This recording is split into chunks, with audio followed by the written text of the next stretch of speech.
Hello and welcome back to a brand new episode of the Pick a Side podcast. My name is Joel Moran and I'm here with Riv, Andrew, Velez, Joe, Dehls, and this is now episode 216. In this episode, we are going to talk about Zach Wilson's comeback win, Kenny Pickett starting, Ravens blowing leads, Cowboys without Dak, give our power rankings and game picks for week 4. Don't forget to hit a like on this episode, subscribe to our podcast, and rate and review it. This is our first episode since KD going viral on the internet. We have everybody talking about this moment, this Kevin Durant legendary debate. Riv, you're at the center of it. What are your thoughts? I just like the interaction between everybody. I just like everybody giving their 2 cents. Everybody just talking about it being, there's people who's agreeing with me. There's people who's agreeing with Joel. We had some famous people jump in the conversation. So I just thought it was really, really cool to be semi-famous for a couple of days, be that guy for a couple of days, You said you didn't like it in person, though. In person, it was a little funny. I went to school. Yo, you was on Complex Sports. Yo, you was on Twitter. You was wilding. Yo, why you disrespect KD? Everybody loved the KD fans and stuff like that. But it was just cool. It was really awesome. It was nice to have that moment. But we locked back in. This is just a regular day in the office for us. Facts. We're going to keep climbing, keep trending, keep doing what we got to do. And, yeah, this is a regular day for us, so we locked back in. It's crazy because people think we just do this shit for clicks and, just to go viral. But, we have 3-hour-long podcasts twice insulting. a week. That shit's super insulting. It is insulting. We're here for fucking – this is another job for us, bro. And I was talking in the Discord on the voice chat with some of our fans. I was in there. Shout out to them. But what you said is right. It irks me because if you watch the show, because one of the comments that you see whenever a video goes viral, oh, they're just doing this for clicks. It's just for clicks. If you watch that show, it was about to be wrapped up. We were about to finish. It was not. This is the end. It was not on the agenda for the show. But that's what makes this show special. It's a bunch of friends talking about sports. What you see on camera is what we do off camera and what we have done growing up in this area, in this town, at the lunch table, those debates. That's exactly what you're seeing. None of this is planned. No. But you mentioned something good, Riv. People that were famous chimed in. Well, the famous person that we were talking about chimed in. Kevin Durant responded to the debate of if he's not a legendary player performer. People got it misconstrued. Some people thought that you were talking about legendary. They didn't understand the context behind it. That part bothered me because we all understand, which is what you also said in the video. Kevin Durant is a legend. I thought it was quite clear in the clip that it was playoffs. Yeah. It was, yeah. It's a long clip, too. They just have to – I don't think people finished the clip. Because you said, playoffs, we split that up, in the middle of it. And also, people were very critical of you calling him garbage. But you said, he's garbage when it matters. He's garbage. Oh, I actually believed him. I thought I did just call him garbage. Yeah, that's why I was like, oh, shit. No, I know you might have didn't. messed up there. But I know you thought didn't. I did call him no, garbage. you said he's garbage when it matters. Some person thought I was saying Curry was better than KD all the time. It was just a bunch of shit I didn't have. It wasn't even discussed in the video. Yeah, we weren't talking about that. But that's how it is when a bunch of people watch a video and they don't watch it fully through or they interpret it the way they want to interpret it. But Kevin Durant responded to our debate about him and he goes, can't ask mediocre people about legendary activities. What an arrogant thing to say. That shit was hilarious. We're not Kevin Durant, but I would like to think that we're not mediocre. Hell no. We're definitely not mediocre. I know I'm The not top mediocre. 1%. So. How the fuck are we And mediocre? in terms of podcasts, clap we are back. the top You're of the top podcast. Yeah, you got it. Clap back. Wait, what was your clap back, Riv? I said, Action, that was crazy. No, I just was something We both didn't win a playoff game this year. I said, I said something about how you gonna talk about a legendary activity is winning a playoff game. We both have 0.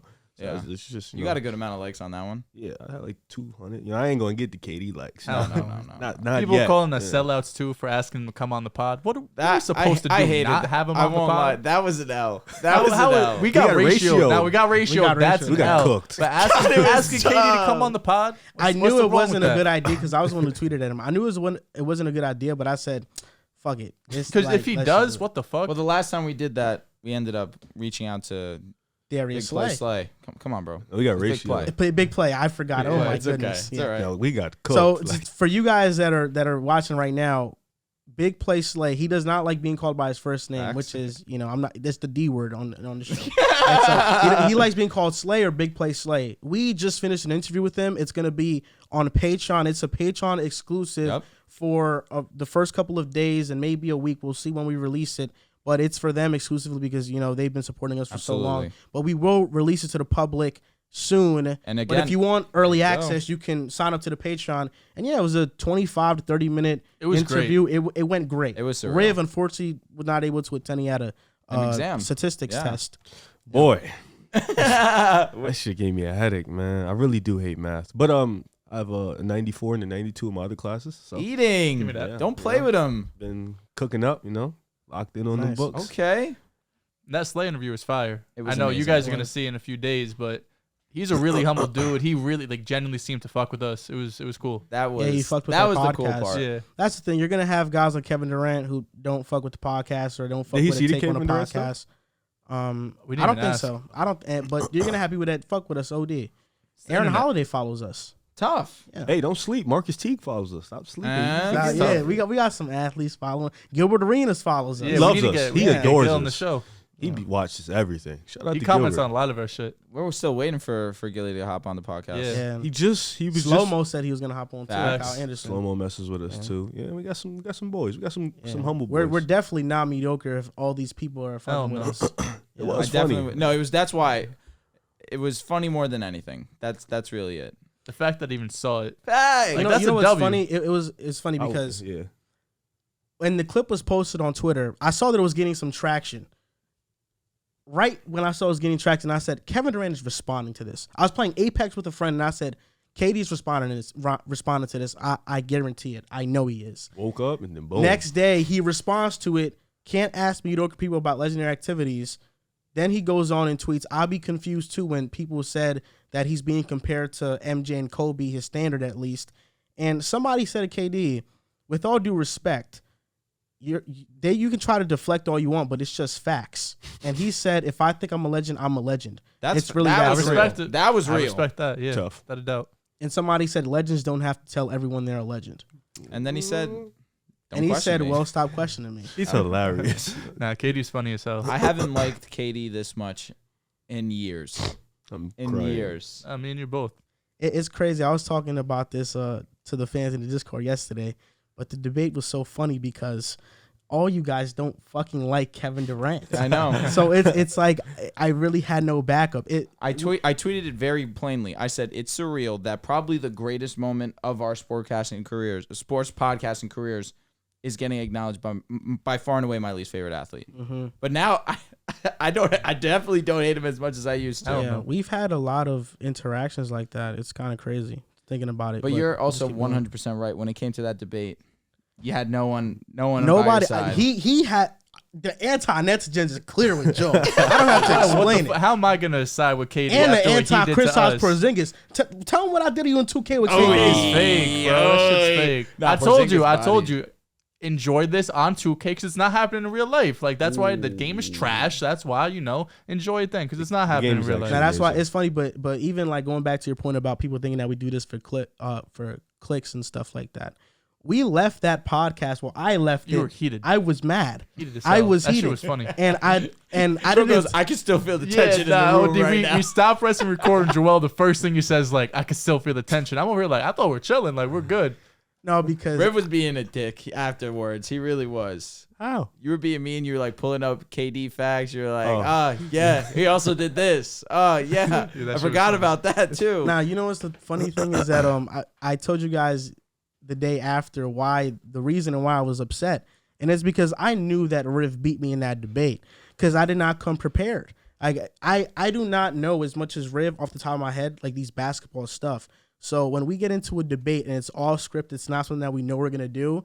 I don't have any ammo. Like there were people in the comments that said Joel is making the most surface level arguments, and I'm like, he's fucking right because like I was just mentioning the Bucks, the series. Warriors, and when Riv told me I couldn't mention the Warriors, I was like, fuck, I can't think of shit right now. But then I actually went on a deep dive on KD, and I was like, if a part 2 comes around. You ready? I got shots in the chamber. I got bullets in the chamber. Shots in the chamber. I got bullets in the chamber for part 2 comes around. But obviously we don't force it, so part 2, I don't know when it will come around. It just happens, right? It's gonna have to be if KD does right or That transition was so funny to me. which one? The right now? Huh? What are you talking about? Which transition? No, I'm just thinking about the clip. It was really funny. Oh, facts. I finally did rewatch it. It was really fucking funny because was we were yelling at each hilarious. other, smiling. Then we got serious again. Then we started smiling again. It was so. You funny. did not smile. No. No, Me you and were Drew not. were laughing. No, Me I and was Drew were smiling. laughing. When, Yeah. when I, you know, it's funny because I had knew like I was gonna lose that debate very early in the clip. So you can see like when I said the shot of shots, and even if you rewatch the video like this segment, I started laughing and giggling because I was just trying to find shit to like agitate you more and keep you going. And then I was like, you know what, fuck it. And I was just holding my laugh. I was like, damn, I can't fully laugh right now. But week 4 of the NFL happened. It was like a lot of 40-minute great introduction. games happened. How many minutes? No, was 10 that? minutes Oh, only. that's easy. Oh, that shit felt like 40? You know, I'm a little. Yeah. So it just felt I'm a like little. forever. Yeah, it just felt like forever. So week 4 happened, and I feel like the NFL season's been amazing. Basketball season, preseason started. Joe, you know that we I'm started. sorry, with just Boom. real quick. Kawhi played the other day. Sorry, I just let you know I was. Ben oozing. Simmons played. He hit a backboard shot. That was rough. That was tough. Yeah, I At want least him he to show tried. it. Yeah, I He want him hit to a couple show. field goals though. My Lakers. Yeah, got I don't know if It it was 2 for I don't- 4. I was It gonna was say I don't regular know if bad. it was all layups. No, The it was Lakers regular got bad. booed in the preseason. Y'all got smoked. We got Yeah. cooked. Yeah, they're done. I mean, the Suns lost. Oh, to the 36ers. Seattle fan was really nice. The Portland and Clippers game, like the Seattle energy, it was in Seattle. So nice tough. in there. All the legends were there. Gary Payton, Sean Kemp, Jamal Crawford was there. It was really nice. Yep. We, as you guys know, football episodes, we always start them with Boom Fantasy over and under. So if you guys do not know, there's a brand new fantasy app. It's called Boom Fantasy. You got over-unders, player props. You got matchups. This player versus that player. That's personally my favorite. And long shots. You can win 40 times your money. And if I'm not mistaken, Joel, NBA is coming soon. Yes, sir. NBA will be in the app in the next 10 days or so. You know, I believe opening night is October 19th, so we'll have stuff up a few days beforehand. That's going to be fun because we have it every night. You don't have to wait till Monday, Did Thursday. you get your code?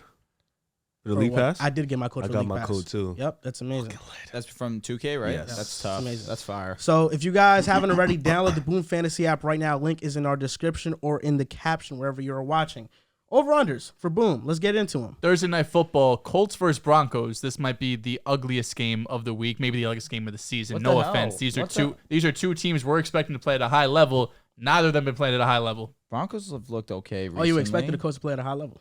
I expect them to win the division. I don't think we expected them to play at a high level though. Do we not expect them to win the division? Yeah, but that's mid. It's true. because Just that mid. division Better is than mid. this. Yeah, Better than what they are. very mid. So it's just mid. But regardless, moving on. First prop's going to be Matt Ryan over under 237.5 passing yards.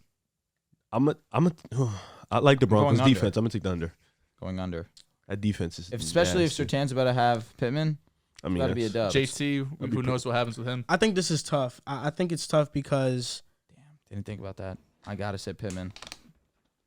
Damn. what's tough about this matchup right here is that the Colts can't run the ball. They have to pass the ball. And because of the volume, I think I am going over 237.5 with Matt Ryan. Interesting. That makes sense. If JT's out, you're not going to give the ball to Naeem Hines the whole Who time, he right? passing the ball to? Alec Pierce had a pretty Pittman's good about game to last get- night. The ball was completely Paris- underthrown. Paris But Campbell, it wasn't underthrown. Pittman's about Oh, to get locked. It it's about to be Clone Bro. City. No, it was Alcatraz. not. Oh my God. He gave him a chance to make a play. moving on, Russell Wilson over under 227.5 passing yards. Over. It's easy. I Shaq Leonard is not playing this. Correct. He's not playing. Yeah. broken nose and a concussion. I Yeah. think. Well, Concussion. Russell Wilson, Javonte's out. What was it, for the 234? season, which means he should 227. pass And more. That's Javonte insulting. tore his ACL. Yeah, man. I'll take the over. I'm gonna take the over this one. This is really tough for me. Russell Wilson hasn't been himself the entire season. I don't know when he will get back to that. What do you mean this is tough This- for me? Like this, 2 out of 4 uh, games, he's Russell played, Wilson he's hater. played really well. 2 out of 4 games, he's played well. So 50%. Okay, we're 4 games in. That means you're failing a test if you were doing the Hey, test. please don't talk about failing a test. It's a good right thing now. we're less than 25% into the season. Yeah. But you thought he played well against Seattle. I did. He did play Okay. well against Seattle. All right. Still Your should have won the opinion. game. but Should have. A 227.5. You know what? I'll go the over. He Yeah. hates it. I mean, I bro, hate it's that. 220. He hate I that. could tell it in your He like. hates What's in the your hate about soul. it? It's 227. That's insulting I think he'll to get that Russ. pretty easily. Last but not least, Cortland Sutton, 63.5 receiving yards. Cortland has easily been Russ's favorite target. Russ gonna have to I do will some say things. when Judy's on the field, he's looking his way very often, but Cortland and Russ just have an obvious connection. So I'm going over.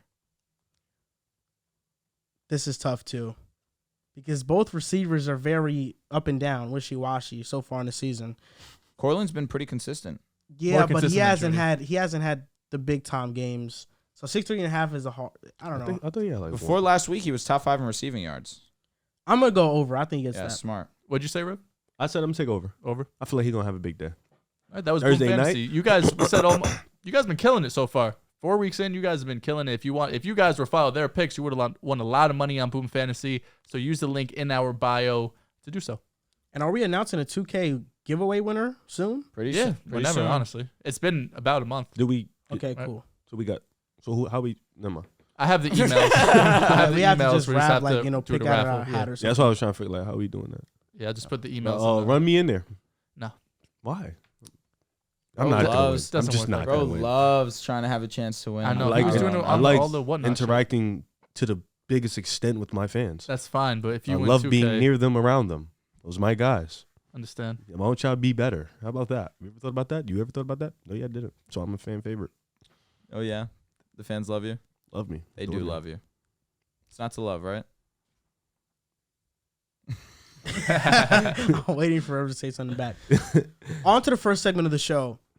We're going to talk about a couple things. Mojo Report. This is our segment we do weekly on Mojo. Shout out to them. It's a sports investment stock market. And each week we talk about trends within the market in the app. Let's talk about the biggest headline. Zach Wilson's comeback game. I mean, first game of the season. Zach Wilson in the fourth quarter, 10 for 12, 120-plus yards, a touchdown, no picks, leads the game-winning drive for the New York Jets. The Jets are 1-0 on the season with Zach Wilson. I've been telling you guys all along, this is our franchise quarterback.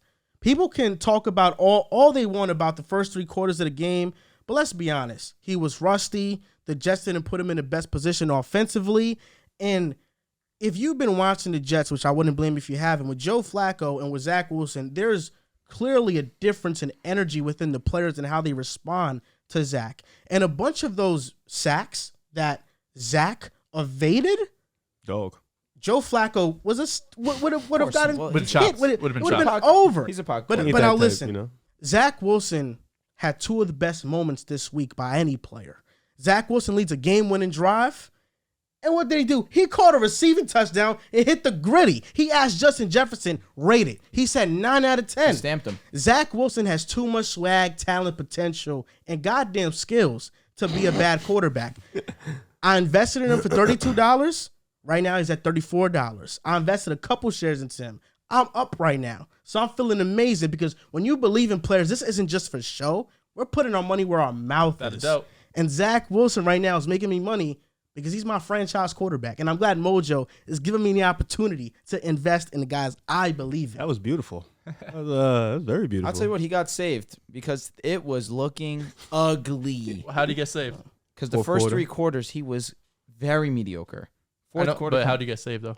Zach Talk, Wilson? talk, Yeah. Dehls. What do you No, mean? I'm How did he get curious. saved? You said he got saved. It's No, like, no, he did saved. catch a He's, break? no, he saved himself. his Absolutely. game. Yeah. Absolutely. No. So he himself saved Absolutely, yeah. him. Okay. No, Wow, it's because just he's the him. way he brought that up. You know what I mean? It was like, defend your man. no, I don't think you have I mean, anything it's negative to against- say not- about not Zach. really. I feel like he was gonna come what in. I and was- cook. I thought that's what I was expecting. was He's nothing. going to do it against Miami this weekend. Oh, Zach. Really? Yeah. We'll be at that game. Zach's going to win this game. We'll You be know at that. that You game. know that. First You thing- know that. That's a must-win game. He's winning that. That's an absolute must-win game No for the Jets. Tua makes this so corny. But the Jets won 24-20. The Jets obviously came back. But the other quarterback in that game was Kenny Pickett.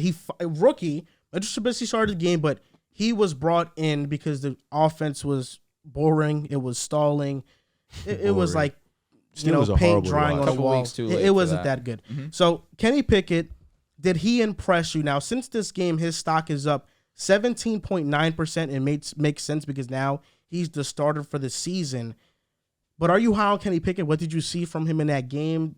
Are there any positive signs from it? I would say Kenny Pickett had a very interesting first game because any other quarterback who comes in at halftimes and throws 3 interceptions, we're saying was a terrible outing. And everyone, including Pittsburgh fans, said they found their guy. They did it. And I understand. Kenny Pickett had some really nice plays, right? He had multiple plays where he was extending the play with his legs, moving out to the left, throwing across his body, made some couple nice throws. Especially had one Quinnen Williams right in his face, dot over the middle of the field that Mitch Trubisky simply isn't going to be able to do. But he did have 2 of those 3 interceptions was his fault. The last one was a Hail Mary that I'm not really overthinking. The Chase Claypool one, I understand the mindset. You have Claypool who's 6'4", 6'5", against LaMarcus Jordan who's around 5'9". He has opening. Maybe it is a bit underthrown, but it's also 1st and 10. They had just gotten a first down. I don't know if that's the time you take a shot in a low-scoring game. That I'm still putting on Pickett. And then the other interception, which was a great play by Sauce, he was late getting the ball out to the outside. I believe he was targeting Freiermuth on that play. He was late to the outside. Sauce broke it up. I think Michael Carter came over and intercepted that. Or I'm not sure which DB it was. So I am giving 2 of the interceptions on him, but he showed flashes. He came in at halftime. He was losing. They were down. So for what the circumstance was, I got to give him, at least a B if we're giving him a grade. George Pickens had his best game. He had over 100 yards. Deontay got involved a little bit more. Freiermuth got involved a little bit more. And overall, the offense just looked like it had more life. And it was lifeless without Mitch Trubisky. Unfortunately, they came up short. But this is, again, going back to the Jets real quick, this is a game they would typically lose in previous years, right? On the road, in Pittsburgh, against Tomlin. They're not the best team right now, but in previous years, this is the game the Jets lose. And with Zach back, his mobility, his fourth quarter play, it was very encouraging to see him win. Kenny Pickett should have been playing a little while ago, if you ask me. In the preseason, he was easily their best quarterback. And Mitch Trubisky, up until this point, has just been excruciating to watch. He's just not been enjoyable. The offense is extremely stagnant week in, week out. And at halftime, they had to pull the plug because you're going against the Jets, who their secondary is probably the one part you look at and just think, yes, this is super solid. But outside of that, it shouldn't be that hard to move the ball. Najee Harris, he had a decent game, but he really wasn't anything special either. The offensive line is not great, so it's really hard to look at just Mitch Trubisky and think that he's the only issue. But you need some kind of spark. If you're let me not say Mitch Trubisky was in a position to be a franchise quarterback, but if you're a starting level quarterback, you got to be able to do something for me on the football field. It seemed as if Mitch struggled to do so. He had one play that was not called back, but it was ruled out of bounds. That Deontay Johnson just had his foot on the line. That was a beautiful throw. That was also a beautiful catch. I think that was on Sauce also. It was. But that ended up not being a touchdown. Then it ended up resulting in no points. It's tough to sit here and think that why would we not see what we have in Kenny Pickett when, 1, our team's already terrible, and 2, let's see what Kenny Pickett has. God forbid he's not who we think he is. We're going to have a great draft pick if our team is as bad as it continues to be as bad as it's been. If Kenny Pickett's not that guy, we use this high draft capital to get a CJ, to get a Bryce, to get a Caleb. Or, okay, KP is our guy. He has shown us a little bit of something, especially early in his career. We can use this draft capital to put a piece around him to better this roster, put myself in a position in the future to thrive. Not the greatest of debuts. I feel like B might be a little bit too generous. He did have 2 rushing touchdowns. Yes, he really did look good extending plays outside of the pocket. And him having a connection with Pickens early on is essential, especially because of what we saw from Pickens in the preseason. He looked super exciting. Some flashes here and there during the regular season. Of course, he has the one-handed grab. Not this past week, but the week before that against the Browns. I think that what I want to see from Pickett more is a consistency in the passing area. Yes, he had 2 rushing touchdowns, but let's start to see that with his arm. And, of course, referring to Mojo, the stock is going to go up. Inevitably, you become a starting quarterback. We're already seeing he was $17, now he's $21. I would short Kenny Pickett. If I'm investing, this isn't a guy that I'm looking at and thinking, this is my long-term answer. I'm thinking for the rest of the season, he's probably going to be a starting quarterback. He's not going to play all world, but he's going to play decent enough. He has the pieces around him to be successful. I want to short a guy like this. I want to try and maximize my value, but in a limited sample. Real quick, before you go, Rip, Caleb is just 2024. Okay. Yeah, right now there's really only like 2, like Bryce and CJ have stood out above the rest. Will Levis as well. But the next 4 games for Pittsburgh, it's rough. They got Buffalo, Miami, Tampa Bay, and the Eagles. They got So you think Bucks Kenny like Pickett's stock is going to go down? game. Yeah. I don't think it's going to go down. When you're shorting someone, you're only investing for a little while. Like this past weekend. On Mojo, if you're shorting, you're expecting it to go down. Yeah. That's why I asked. I understand. Yeah. So, no, eventually, yes, it will go down, but you short them, you maximize your value, and then you pull your money. So, similarly, this weekend, I shorted Daniel Jones because I knew he was going against the Bears this upcoming weekend. He plays the Packers in London. I don't love that matchup for Daniel Jones. So I decided to put some quick money in, knew that he was going to be successful against the Bears, got a cute little profit, pulled my money. There's no reason to continue to invest in him if I know that he's going to play poorly and I'm going to lose some money on my investment. No, I'm going to be mindful of that. I'm going to short him and I'm going to take my investment. We just had a big trade in our main league. Main? Screaming. Yeah. Sorry to cut y'all off. Joey traded Khalil, Amon-Ra, and James Robinson for G got Jamar Chase. Damn. That's pretty crazy. Which one? Who won? Wow. Yeah, that's nuts. G got Jamar Chase Who do you and think won the Damian trade? Harris for Amon-Ra, James Robinson. Wow, this trade's nuts. Yeah. When talking about Kenny Pickett, I feel like if we're talking about any other quarterback having 3 interceptions in one half, we're not saying that's a good debut. I don't think Kenny Pickett had a good debut. I'm with you. The interception when he threw it to Claypool was 100% his fault. He underthrew the ball. Yeah, Badly. but Claypool should make that play over And we Joyner. were I will talking say- about it yesterday, and you were trying to say that Claypool has to make that play. He does. It's in double coverage too. He underthrown It ball. was fake and double coverage. When he went up, it was just Joyner on him.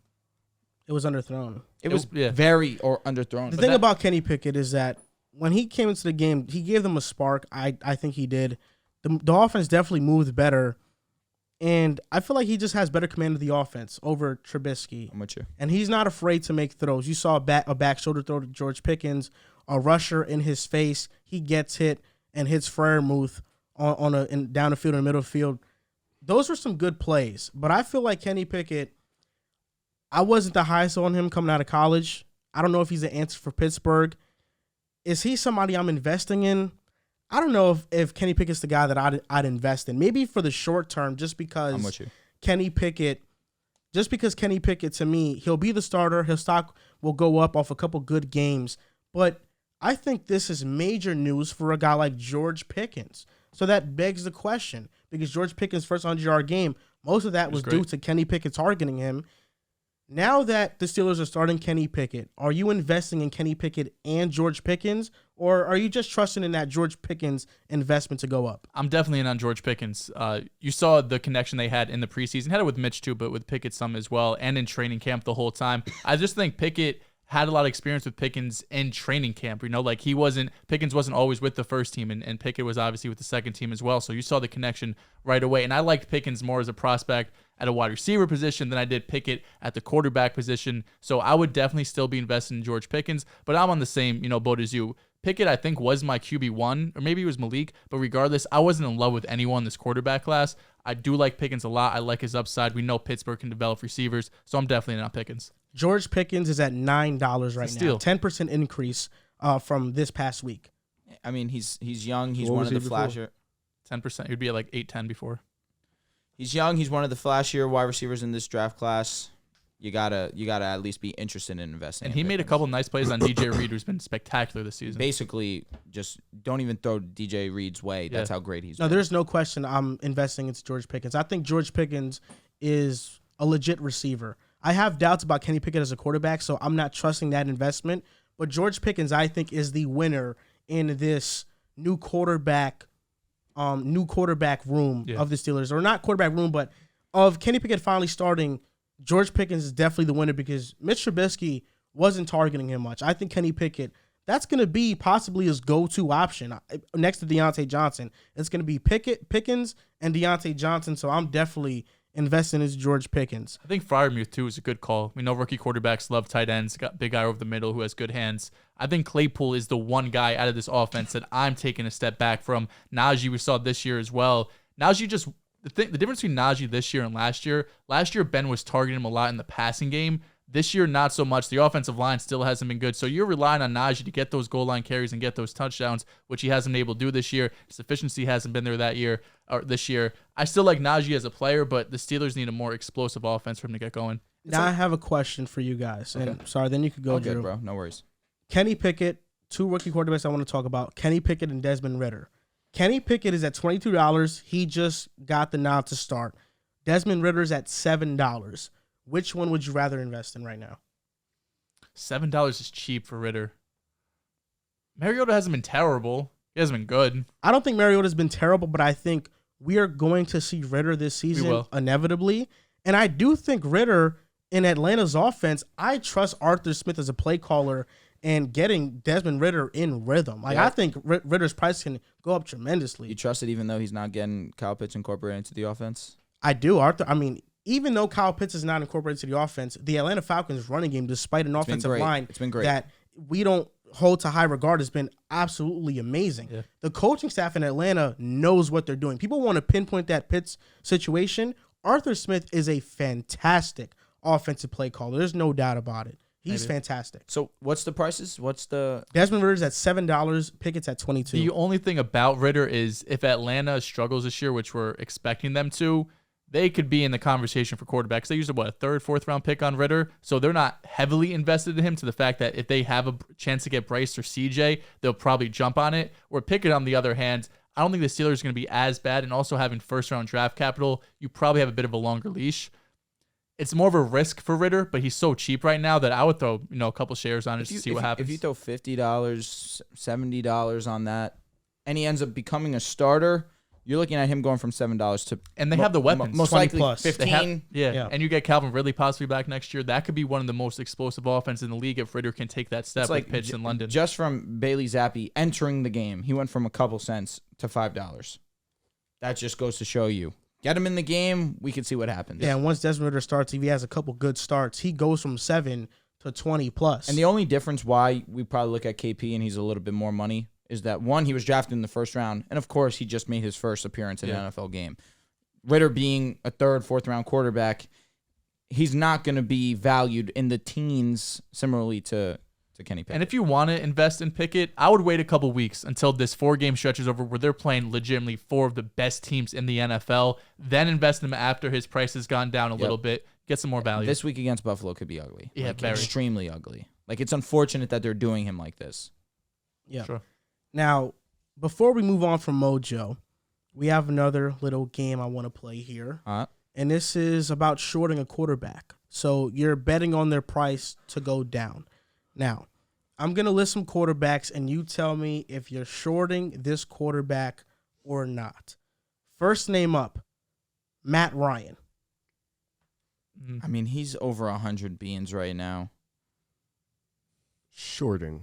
He's not going to move a ton, I don't So this think. means you're betting on his price to go down. You think his price will go down. So are we shorting these quarterbacks, yes or no? First up, Matt Ryan. I'm shorting Matt Ryan. Yes. Yeah, I would short him. Jared Goff, $47. No. I'm not shorting Jared Goff. He's looked spectacular this season. He's been fantastic. He'll Him and keep Gino going are up. the biggest surprises so far. Yeah, I wouldn't short him either. Carson Wentz at $46. I'm shorting Wentz. I don't believe in it long term. I'm shorting Wentz as well. I will also short Wentz. It's unfortunate. He's played 2 really great pass rushing defenses these past couple weeks. His schedule eases up a little bit in these next couple weeks also. I'm going to say no. Russell Wilson at $92. I'm not shorting No, Russ. absolutely not. You should not short Russ. I don't think I short Because Russ he's either. finally just getting comfortable in this offense. We saw it this past week against the Raiders. This is the most in tune he looked in this offense. Yeah, he'll be fine. One of the worst defenses in the league. You're right. It might be the worst, arguably. Yeah. Even if you don't believe in Russ this Detroit. year, he's only 34. So like you have years with Russ. It's not someone like Matt Ryan who's in his late 30s. So up. this might be his last year. So Russ, even if it's not this year, I still like. Chargers long-term. only scored 24 points against the Raiders too. It's a division game, you know. It's not one of those that it's a walk in the park. I wouldn't short Russ. No. Ryan Tannehill at $59. I would short him. He Let me hasn't not be been rude. bad. He hasn't been These bad. last He's been couple okay. weeks, Tennessee's been very good. I'm going to take that back. I'm going to say no. I'm not shorting him. I think he'll stay in the same range. Yeah. I'm saying no. Ryan Tannehill is one of those guys that he's as steady as they come. Yeah. He might not go up, but He might not go he's down. not going No, for he's it. not. He'll be Ryan fine. Tannehill is steady. Nope. So I wouldn't short him either. But how much longer do you think he's a starter in Tennessee? Like it's not too not much Malik's longer. time. It's not Malik's time time. yet, but it could be as early as next year. I don't know if Malik is going to be that great of a quarterback. He But didn't regardless, show he much. might get a chance to start. Yeah, he will. Well, Ryan Tannehill has to be very bad. I'm saying next year. I don't think Malik sees any time this year Yeah, unless Tannehill they're like has to either 3 and be 10. really bad or Malik is impressing. Yeah. Mike Vrabel is a no-nonsense coach. So Without a doubt. he has to legitimately win that job for him to get in that, for him to be in that position. Next topic, Tua's concussion protocol. Now, this was one of the most talked about events that happened. It was on Thursday Night Football because Tua took a big hit, was sacked, and was concussed. The way they handled Tua's concussions, because I feel like now that we are a week removed from the event, we can safely say that he was concussed on Sunday versus the Bills. And Thursday he got concussed again, and that's 2 concussions in a short amount of time. Is this a sign that the NFL is still handling concussions poorly? It's unfortunate because if you would have asked me this prior to the Bengals game, I would have said no. If, at least in recent time, if we saw a player go down with a concussion, the NFL had been super strict. You're not coming back into the game. We saw Patrick Mahomes taken out of a playoff game because he had a concussion. And we're not talking about a regular quarterback. We're talking about Patrick Mahomes, the cream of the crop, was taken out of one of the most important games of the season. Thankfully, his team was able to hold on and win the game, but he was pulled. Prior to the game against the Bengals, I would have said no, we don't have a problem. However, Tua goes down. Granted, he was brought to the ground really hard by the tackle. It did not seem like one of those hits that should have had the reaction that Tua ended up having, where it looked like his just neurological system was just completely out of whack. He was doing some interesting hand gestures. It's just one of those things that is just engraved in your head when you see it. If you haven't seen it, don't look it up. It's honestly, it's a horrible play. And I hated that ESPN, who was the one streaming the game? NFL Network? Amazon, excuse me. Amazon showed it from every angle. They must have showed it like 17 times. You don't think that I wasn't a fan of seeing it over and over again. Showing the replay? Yeah. No, I don't. Because I think when Kevin Ware broke his shin, did we need to see it as many times as we did? I think although it is a ugly sight to see, that is the reality of football. The only reason why they show it that many times is because people are kind of sick and they like to see stuff like that for whatever reason. And I'm not saying that that's your reason. Of course, that's not what I'm saying at all. I'm saying that's the main reason why they show it, because immediately someone gets hurt, he's like, oh, I need to see the replay. I don't know. It's an interesting thing to me, but I'm with you on that point. It's very fair. It's a brutal sport. It's a very barbaric sport, and unfortunately, instances like this do occur. I'm old enough to remember Johnny Knox getting folded in half. That's one of the worst plays I've ever seen in my life. This game it pays a heavy toll to suit up and play in between those lines. You have to be a different type of human being. But going forward, there should not be any more events like this. I wanted Tua to play this weekend because selfish reasons. I'm going to the game. But of course, Tua is my favorite player, one of my favorite players. I don't want to see him in a position that he could be put into further damage. And the NFL cannot afford to put Tua on the field, especially after seeing the reaction that he had to having a concussion. I just believe personally, you shouldn't have even sent him out there in the first place. You understood that watching that replay against the Buffalo Bills, his equilibrium was already off. Even if you wanted to blame it on his back, there's no way you could have watched that by itself and think something's not right. There's How actually can you think that? The NFL, I don't know if it's gone into like protocol yet, but they're changing the protocol where if your like motor stability is off, even if it's not a head injury, because previously the only way you were pulled is if you had motor instability, which is you're wobbly plus a head injury, then you could come out. They're changing that protocol now to if you have any sort of motor instability where you're wobbly, you're getting pulled out of the game and you can't come back. It's like when Mahomes got hit and he got to be taken out of the game. He had similar symptoms to Tua when he got hit against the Bills, not against the Bengals. With the Bills, Patrick kind of just stumbled and fell to the ground. Same with Tua. There should have been no reason for him to be brought back into the game. And rightfully so. The doctor that cleared him to come back into the game was fired. Yes, you can have a back injury because of the spine and it be related to your brain because, yes, the central nervous system is the spine and the brain. But in that moment of him wobbling and falling to the floor, you should have just played it safe. This is your franchise guy. This is a guy that the league is super excited about. Every single news network is speaking about Tua because of the exciting things that are going on in Miami, him being at the forefront of that. You couldn't risk putting him in that position. And you put him in that position, and now you could possibly affect his career forever. It's just it was irresponsible on the Dolphins' part. I think it's a clear sign that the NFL still handles concussions poorly. And the rule that you just mentioned, which was an exception, which allowed Tua to go back into the game, the motor instability thing, that is a part of it. It's basically the NFL saying that, well, going forward now, you don't have to go back. You're unable to go back into the game if you have a concussion. That's basically what they're saying.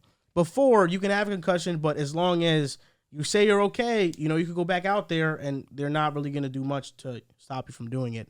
So I think going forward, hopefully this is how things get treated. But I think Tua going out there is really a result of multiple things that are working in conjunction with one another. For one, it's football and masculinity culture in itself. I mean, Tua putting yourself in his position, somebody who has to prove himself week in and week out because he is not a proven player. He does have to prove himself so the Dolphins can fully trust him to be their guy going forward. Tua is not on one of the longer leashes in the NFL. So he obviously feels pressure to play because of that. He feels pressure to play because he wants to be there for his teammates. And really, masculinity culture and football culture is kind of like you got to play through injuries. And NFL players mention it all the time that they play through all sorts of injuries. And as a quarterback, if you see defensive linemen, your receivers, your offensive line getting hurt on every single play and they're fighting through these injuries, you feel more pressure to do that for yourself.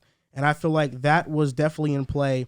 The protocols to protect players in the first place, although the NFL has made strides in it, this is also a league that after Dr. Omalu discovered CTE, the NFL tried to sweep it under the rug as much as possible because it damages their bottom line. That's as simple as that. If you're a professional league and you know that the truth about your league, in which is head injuries and how these players turn out after their playing careers are over, the public starts to perceive you differently. And at the time when the CTE thing did become a big topic, the bottom line was definitely hurt. So that plays into it as well.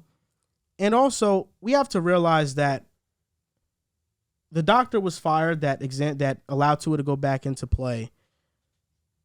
A brain injury is something that's still unknown. We don't know much about the brain still. Like it's new. These are new studies. CTE, you cannot diagnose somebody with that until they are dead and you can examine the brain. So no head injury is one and the same. So that's why I think doctors do get some leeway in this situation, because the symptoms for one person that has a concussion may not be the same for somebody else or any head injury. So that's also into play. But I thought after Tua suffered that hit versus the Bills, he should have never came back in that game, for one.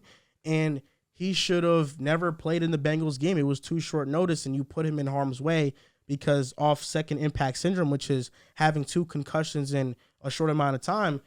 You can die from that. People have died from that. So Tua, it's not just about football with him. It's not just about saving your franchise quarterback. It's about saving this guy's life and livelihood after football. Because the brutal truth about football, and we were reminded with Tua's situation, is that football is a gruesome sport. Football is a sport that these guys go out there, lay their bodies down on the line, and most of them are probably okay with the fact and maybe assumption that when their playing career is over, a couple years after that, they might not have their total cognitive function there because of what they suffered when they played football. And that's the harsh reality of the sport. And that's something that I've battled with when I watch it before, because we are watching people in real time. Basically, in the moment, they are premier athletes, but later down in life, they do suffer with anxiety, depression due to CTE. And I think that's a hard truth of the NFL. And that's why I wasn't against the replays being shown, because I think as much as we love football, we have to be aware that there's a dark side to it too. It's not all just roses and rainbows around football. It's a gruesome sport. It's a modern day gladiator sport, and that's what it is. I'm in and out on that stance. I'm in on it because you make very valid points. Yes, you want to make people aware of how barbaric the sport is. But I'm out on the sense of, let's think of the individual. Let's think about the individual's family. Do you think the family wants to see that on repeat? Do we think that Tua wants to sit there and watch his face, his hands discontorted, I don't think that would be the case for me. Amazon also did it way more than normal. I feel like I could not agree more. usually Joel. when you see, cannot agree more. I mean, bro. it's different if you see like a guy like break his leg and it goes sideways or something. Maybe that's different. But like even that, like remember the Dak injury? They showed it once maybe, like when he broke his ankle a couple of years ago. This was constantly over and over, and you like, I don't know why they wanted to do that. But just to real quick get to the question, because it's hard, because when you have brain injuries, there's no room for error, right? When you have concussions, there's no room for error. So even if you're right 1,000 times, that 1,001st time if you fuck up, that's what people are going to point to. And that's what happened with this Tua situation. Because over the last 5, 7, 8 years, the NFL has gotten significantly better in treating concussions and noticing concussions and trying to prevent them as much as they can, right? You have spotters up in the box. You have independent neurologists who, outside of this Tua situation, for the most part, seem to have done really good for the league, because you don't have doctors and trainers who might have, pressure from the coach or whoever might be saying, we need this guy on the field, we need him to play. You have independent people there, so there's no way to sway anything like that. And as well as better helmets. We saw it this year with the extra padding, not as much hitting in practice as well. So I think all of this long term is going to benefit players. But when you have a situation like this, it's going to stand out. And you're not going to talk about all of the other things that they've done positively for players who've had these brain injuries. I think we saw it this past week. There was a couple players like Cameron Brate who had a concussion who was pulled out really quickly, and a couple other players well. So I'm curious to see the rest of the season how concussions are treated, because they might be a lot more strict, because you don't want to have that Tua situation on the field broadcasted to everybody, because it reminds them of the harsh reality of the NFL, like you were saying, Joel, and the ramification it has on players' long-term health. You all said some great things, but I think it really just comes down to the organization. They just got to be more careful. I think they got to be more aware. He got hit on Sunday, has a game on Thursday. That is 3-4 days to really get ready after you just had a concussion. My little cousin plays high school football. He got hurt. He got a concussion on a Friday. He didn't play until 2 weeks later. That's high school football. And with the NFL having all these rules, having all these they have all the highest paid guys, all the money, all the equipments. You just got to be a little bit more aware. You saw the way Tua got hit. He got up, wobbled back down, and then you saw on Thursday he was damn near out. Fingers, like it was a disgusting sight. He was done. So you just, as an organization, especially as the doctor, like I know doctors, they got a lot in their mind. It's a lot to learn, and we have to pay that leeway. But you saw the way he got up after he wobbled. You got to just be careful. You don't need to play this game. Take the week off. As much as you love football, your life is more important. Your health is more important. You have a family. You have a father. You have a mother. You have a brother. Like, you have these other things that want to see you walk, have a good life, smile, get married, all this good stuff. And injuries like that, you just got to be more careful. It's like Andrew Luck, Luke Kuechly. Andrew Luck, not so much, because his was more body injuries, not so much his head. But Luke Kuechly, specifically, these two guys decided to walk away from the game at 29 because they understood that the toll that this game would take on a person's body for the long term. They said, you know what? I have my money. I'm set for life. Why am I going to continue to put myself through torture? Even if it's not concussions, and this is the hard truth about what the players go through as well, even if it's not a concussion, doctors have projected that each football game that players playing is like getting into a car crash. Like, it's like crashing your car into a brick wall, basically. That's the amount of impact they suffer through each game. Even if it's not a concussion, when offensive linemen are facing up against defensive linemen, point to me a play where their helmets are not hitting their helmets. Helmets are hitting their helmets every play. And that's football. You're talking to linemen? Yes. Oh, for sure. So, like, even with better concussion protocols, which has to happen, it can only prevent it so much. The reality is that the sport in itself is inherently violent. Yeah. And it inherently causes these players to suffer through these things in the long term. So how much of that can we prevent and fix for the future? That's still up in the air. I don't think this concussion thing fixes it. It helps it. I don't know if it fixes it. And I think it's something that we have to sit with when we watch football for our love of football, that although we love this sport, we have to understand that there's another side to it that is very real, and it causes real pain to their families after the football playing career is over. So I think that this is a touchy subject, but it is something that needs to be had. People need to be aware of it. Yeah, without doubt. Hopefully, we don't know how long Tua is going to be out for, but at least sounds like he's in good spirits. It sounds like he's progressing.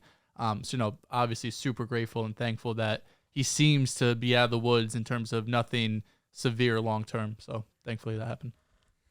Next topic, the Baltimore Ravens. Now, Is it Baltimore or Baltimore? No, it's Baltimore. It's Baltimore It's, itself. it's a Joel thing. it's Baltimore. Baltimore. Baltimore. I always wanted to ask you that. Baltimore or Baltimore? The Baltimore.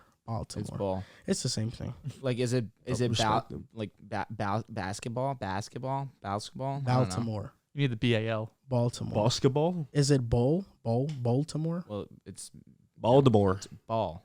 Ball. There you go. Ball. Baltimore. It can be ball, Baltimore. bowl. Baltimore. However you feel comfortable saying it. It's almost Yeah, definitely shame. Baltimore. You're blatantly saying it No wrong. grammar police out here. No shame Pronunciation. in the grammar. The Ravens blown Tell that to the 2 people leads that live in already. Baltimore. It's like calling me River. No, for real. Like, When you pronouncing used to the call I. Jair Alexander Jairi, Jair. it's just Baltimore. Baltimore. There you go. Learning. They've blown 2 leads already this year They against the have. Dolphins, Floor is yours, which buddy. should have never They happened. have. We'll understand that, but listen, I'll say this about the Ravens: 2 blown leads this season so far. First one against the Dolphins. That one Hilarious. is bad, really, really bad. Horrible. Defensive malfunction, blown coverages, 100%. They get the blame for that. Versus the Bills, they were up 20-3. No instance in this game that I feel like they had control. I saw you say that. Versus the Dolphins, I felt like, no, they have control. This game is theirs. Versus the Bills, 2 early turnovers. They scored 10 points off those turnovers, 10 points, and they had a successful touchdown drive in itself that gave them additional 7. So, they had 17 points on the board. But the Ravens' drives really weren't that impressive. First 4 drives they scored on. But after that, it was 3 punts, 2 3-and-outs, and the other 2 drives they started off with penalized. And that's why they had those 3-and-outs. And 2 interceptions by Lamar, but even those interceptions by Lamar, they weren't bad interceptions. One of them was a great play by Jordan Poyer breaking it on the ball. Devin Duvernay was wide open in the end zone. That was the 4th and goal, the last play on their drive. I didn't love that. I didn't love that interception It was at all. 4th down. I mean, No, but he's backing up. He has to throw it in the end zone. I don't love it because if he throws it away, It's 4th down. okay, that's fine. But you're saying to get the 2 instead of the 20. Yes, exactly. But you get that chance to get a touchdown. But also, I'll let you finish before I say my thoughts. Go ahead. I thought that was a great play on the ball by Jordan Poyer. That's for one. And then the other interception, Jordan Poyer, he had it as well. It was just tipped. It was tipped. The ball hit the defensive lineman's That was helmet. a bad throw. I don't know if it was a bad throw. The weather conditions just slippery. The Fair ball enough. slipped. I'm being a harsh I don't critic. feel like any of those interceptions. I look at Lamar and like, wow, terrible decision. Lamar played a fairly good game. I thought he was okay, but the offense is really not able to get anything, and the reason for that is because they can't run the ball. And I also feel like the Bills them going up against a pretty good defense, one of the better ones in the league. These receivers don't scare anybody. They were playing a little soft zone cover 3, letting all this underneath stuff. They were giving it up.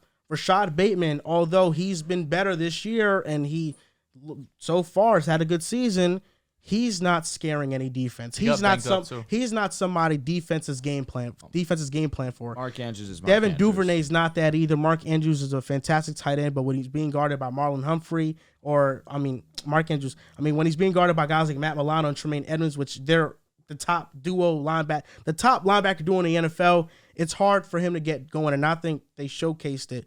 The 4th and goal play by Lamar on that drive, you have to make a play there, like whatever, but what stood out to me was a 2nd and goal play where Tremaine Edmonds filled the gap, and then Matt Milano came off the edge and just tackled J.K. Dobbins. Yep. That was the game-saving play. 3-yard loss. People want to talk about the John Harbaugh not kicking a field goal. I thought it was the right decision because he understands that they can beat us off a touchdown. And guess what? People will look at the final score and say 23-20. Ravens could have kicked the field goal and the game would have been tied. The Bills could have scored a touchdown easily.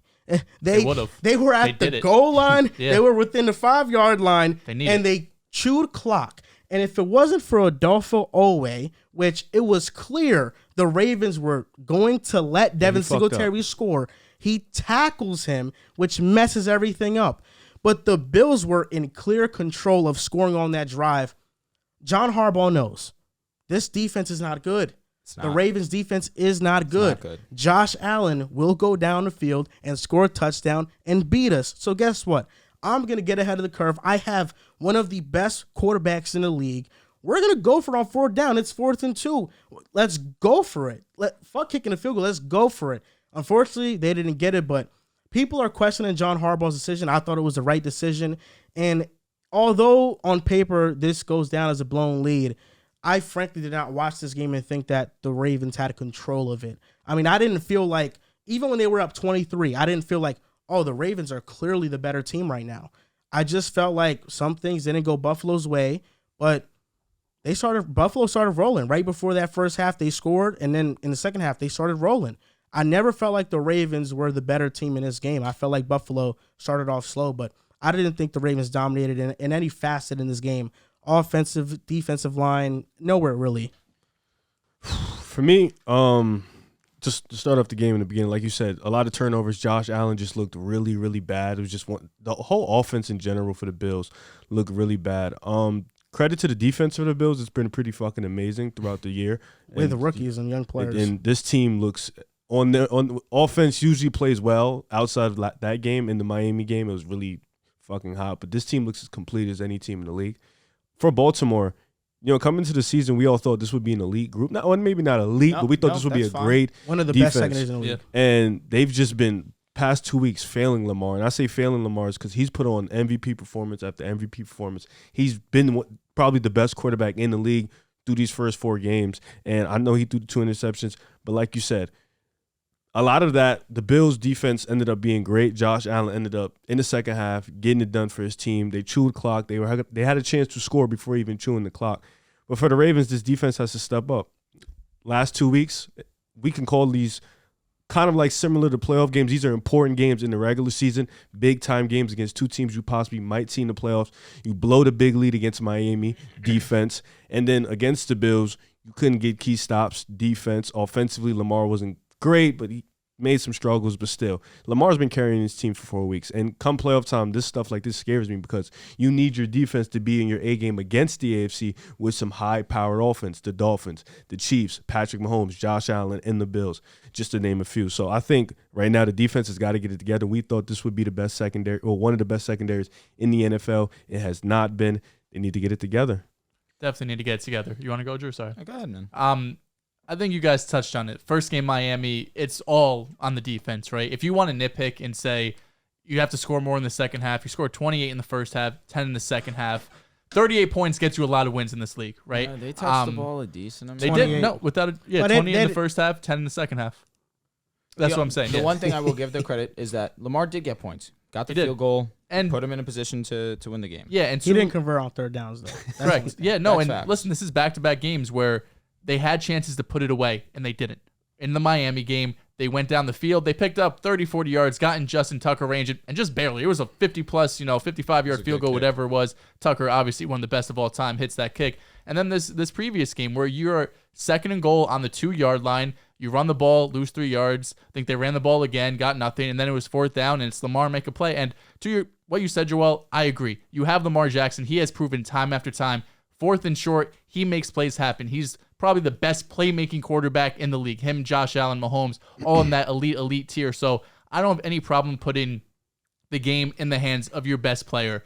And to your credit, or to your point, Joel, the Bills had just scored 3 possessions in a row. The Ravens started the game with 4 possessions, with 4 scoring possessions. The Bills ended the game with 4 scoring possessions. And 2 of them off a great field position, too. For sure. So you have a Buffalo offense that started to click in the second half. So if I'm John Harbaugh, I know at the minimum, Josh Allen's going to go down and get me 3 points. So now it's a coin flip game. Am I going to get the ball in overtime, or is Josh Allen going to get the ball? Where's the trust in your boys? What boys? The defense. The defense that let up 28 in the fourth quarter. Defense that just allowed 3 straight scoring drives. I'm not disagreeing.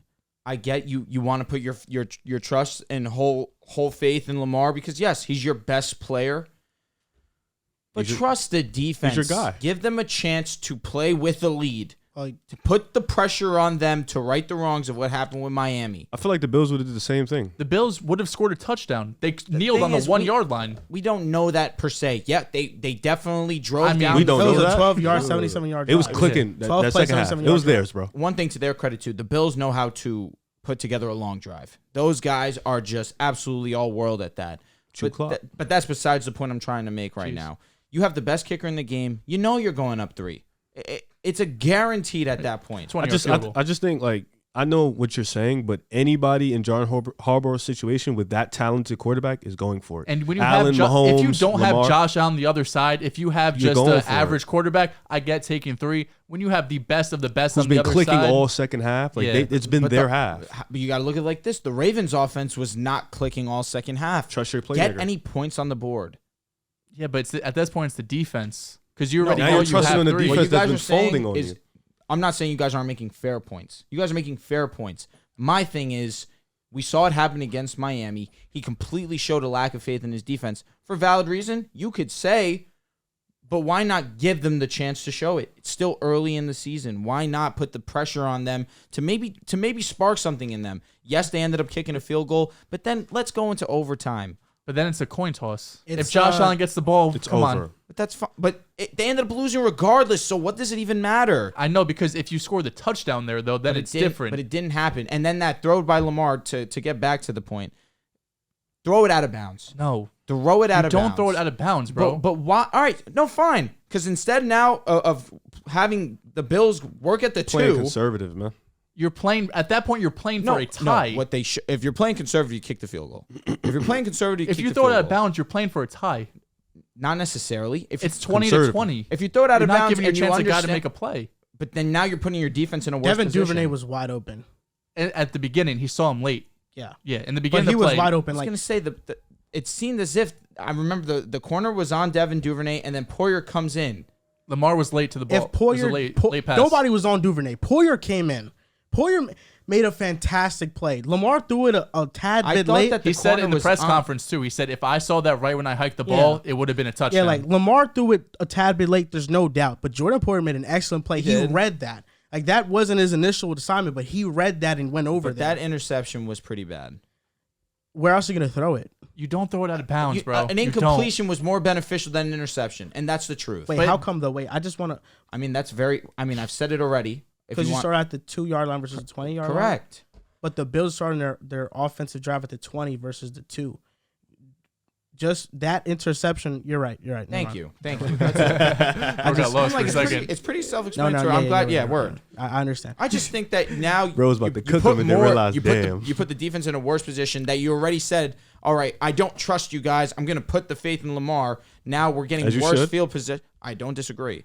But I just think you take the points, trust the defense, at least give The them a defense lead. that Aren't this defense been you- getting cooked all second half. Second Aren't half. you in a sense which is the most trusting the important. defense anyway? Like regardless of the situation, you're trusting the defense to Not get a re- stop in that I situation. don't think so. There's 4 minutes left on the clock. It's not like there's 1 minute left. There's 4 minutes left. Yeah, that's a There long was ass really time. no reason to go for it on There's fourth. 4 minutes left. If They could you're not stop trusting, them. you're trusting the defense. Technically, it's not like you're losing the game. It's tied 20-20. The Ravens can still get a stop defensively. It's an interesting way to look at it, and I just it's don't an- know what it's the an ama- difference it's- would have been if it was 23-20 versus 20-20. you're playing with a lead. You're And playing what I with does guess a that what lead. do? I guess what he's saying is And now since the it's- pressure's on them. since it's there was 20 to no 20, pressure on the Bills there to score. you can win two ways. If it was 23-20, they would just have to score. That's There what I was think he's no saying. pressure on the Bills offense, 20-20, ball at Okay, I the get what 20. you're saying. I feel like we've Does that seen the pressure Bills. matter? I feel like the Bills have 23 seen to they 20. thrive It's under not that pressure. not that Josh Allen's pressured, no way. But maybe the other players are Still feeling a gotta little trust bit of the defense pressure. that's been folding Maybe they're on you. playing a little bit tight, saying that, oh man, we really have to make a play. Gains on the line here. I don't know. That's just me. I Yeah, would've but what taken about the 3. alternative? The alternative scenario where they score a touchdown and now the Bills feel pressure to get a touchdown, course, listen, and not a field goal. No, for sure.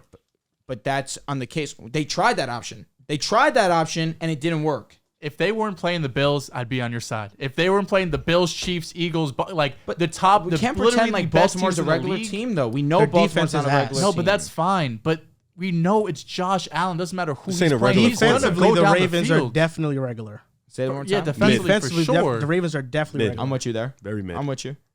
You have, you have Big like disappointment. maybe they get better over time. Kyle Hamilton's a rookie. Marcus Williams first year on the So they defense. can't generate pressure. Marlon Hump, Really. yeah, that's their issue. They really 'cause can't They do really that. can't, and that was an issue last year. I think their leading sack was 8. I think that was the first Campbell? round the most sacks, huh? Was that Campo? Nah, I think it was Owe? Owe. Yeah, I think he had 8 sacks last They year. can't generate Nice. any pressure. That's really the real thing about Baltimore, and it's happened in Miami. They just can't generate pressure. That's why even when they're playing with the leads, they blitz because they can't get to the quarterback. No choice. They haven't had And an elite Josh passer Allen, since and Terrell that's Suggs. why I had no issue with John Harbaugh going for it, because if you're not able to pressure Josh Allen, he's going to pick you Yes, apart anyway. without a doubt. It doesn't really matter. Josh Allen's going to get that. I think it's a good time for the Bills. I mean, before this game, they had been 0-7 in games decided by one score. So this actually crazy. now breaks that, because they usually blow teams out or the games are not close, or So I had no problem. But to Drew's point, last year the Ravens were 8-3. They lost 6 straight, and 5 of those were by one score, by 3 points or It less. was with Huntley, Which too. means that a Without lot of the Ravens games do end with a decision being on Harbaugh and then picking a decision. And although mathematically it is correct, because by any analytics that tell you whatever, like what to do in certain situations, going for it was the right situation. But even in those situations, John Harbaugh has been wrong. At least last year he was wrong a lot when the math was on his side. I will say, because obviously I had a Ravens agenda coming into the season. I'm not The Bengals entirely are better. Yeah, I know. okay. I'm not entirely worried yet, right? You still have Lamar Jackson, who's in the MVP But But that's race. all they have. You got J.K. Dobbins back. He had 2 touchdowns Mark last Andrews? week. You have He Mark was not a Andrews. good rusher. I know, but last it's week. his He'll be first game fine. back in over a year. Like, he hasn't played I football. You're understand, but getting the him 2 back. touchdowns were kind of like You've had Gus whatever. Edwards. You've had Devontae Freeman. Like, you've had guys has who been were out on too. their last legs. What? Gus has been out too. Oh, Justice sorry, Hill. Justice Hill. That's what I meant to say. He's Justice okay. Hill. He's okay. So you finally have your stud running back. His rookie year was phenomenal. He was fantastic his rookie year. Now he's getting back. I still believe in Harbaugh. And really, just the bank. Harbaugh. Harbaugh. Yeah, John that's what you Harbaugh. get for making fun of how I pronounce Baltimore. But you is also that how it's said pronounced? it's Harbaugh. Harbaugh. Harbaugh. Is that right? No, he said Harbaugh. Harbaugh. He said Harbaugh. John Harbaugh. Regardless, and Harbaugh. it's only It's the Harbaugh. Bengals in the AFC North. Not really. I'm not worried about the Steelers. Yes, I'm it really is. not Worried worried about about the the Browns. Browns? Not Okay. really. Buying stock. What, I Mojo? saw him lost a Stock it 14 up? point with 2 minutes left to the Jets. I'm And- not buying it. Okay. You eat your words. Will Crow. I? You eat crow. You're a Cleveland stan. I think they'll be fun. I think they might win the division. They have the Oh my toughest God. schedule going forward. Never mind. I Never fucking mind. Well, you still never believe know. in Baltimore, man. Yeah, I know. I still Blowing believe in leads them. and shit. So Not as do you much as I think believe they'll- in Cincinnati. You know what's the thing about Cincinnati? Cincinnati's defense is one of the Been best great. in the league right It's now. been great. And They their carried Joe offense Burrow last hasn't playoffs. even clicked yet. When their 'Cause the offense O-line clicks, stinks. they're gonna clearly win this division. Just the It's their Bengals. division. The Bengals And then- just carrying the offense right now. They So- did in the so did what in the happens- postseason last year. They've been doing it so far. So, in the Joe, good what for- happens good when- for the Bengals defense? What man. happens when the Bengals win the division? You're wrong about them being a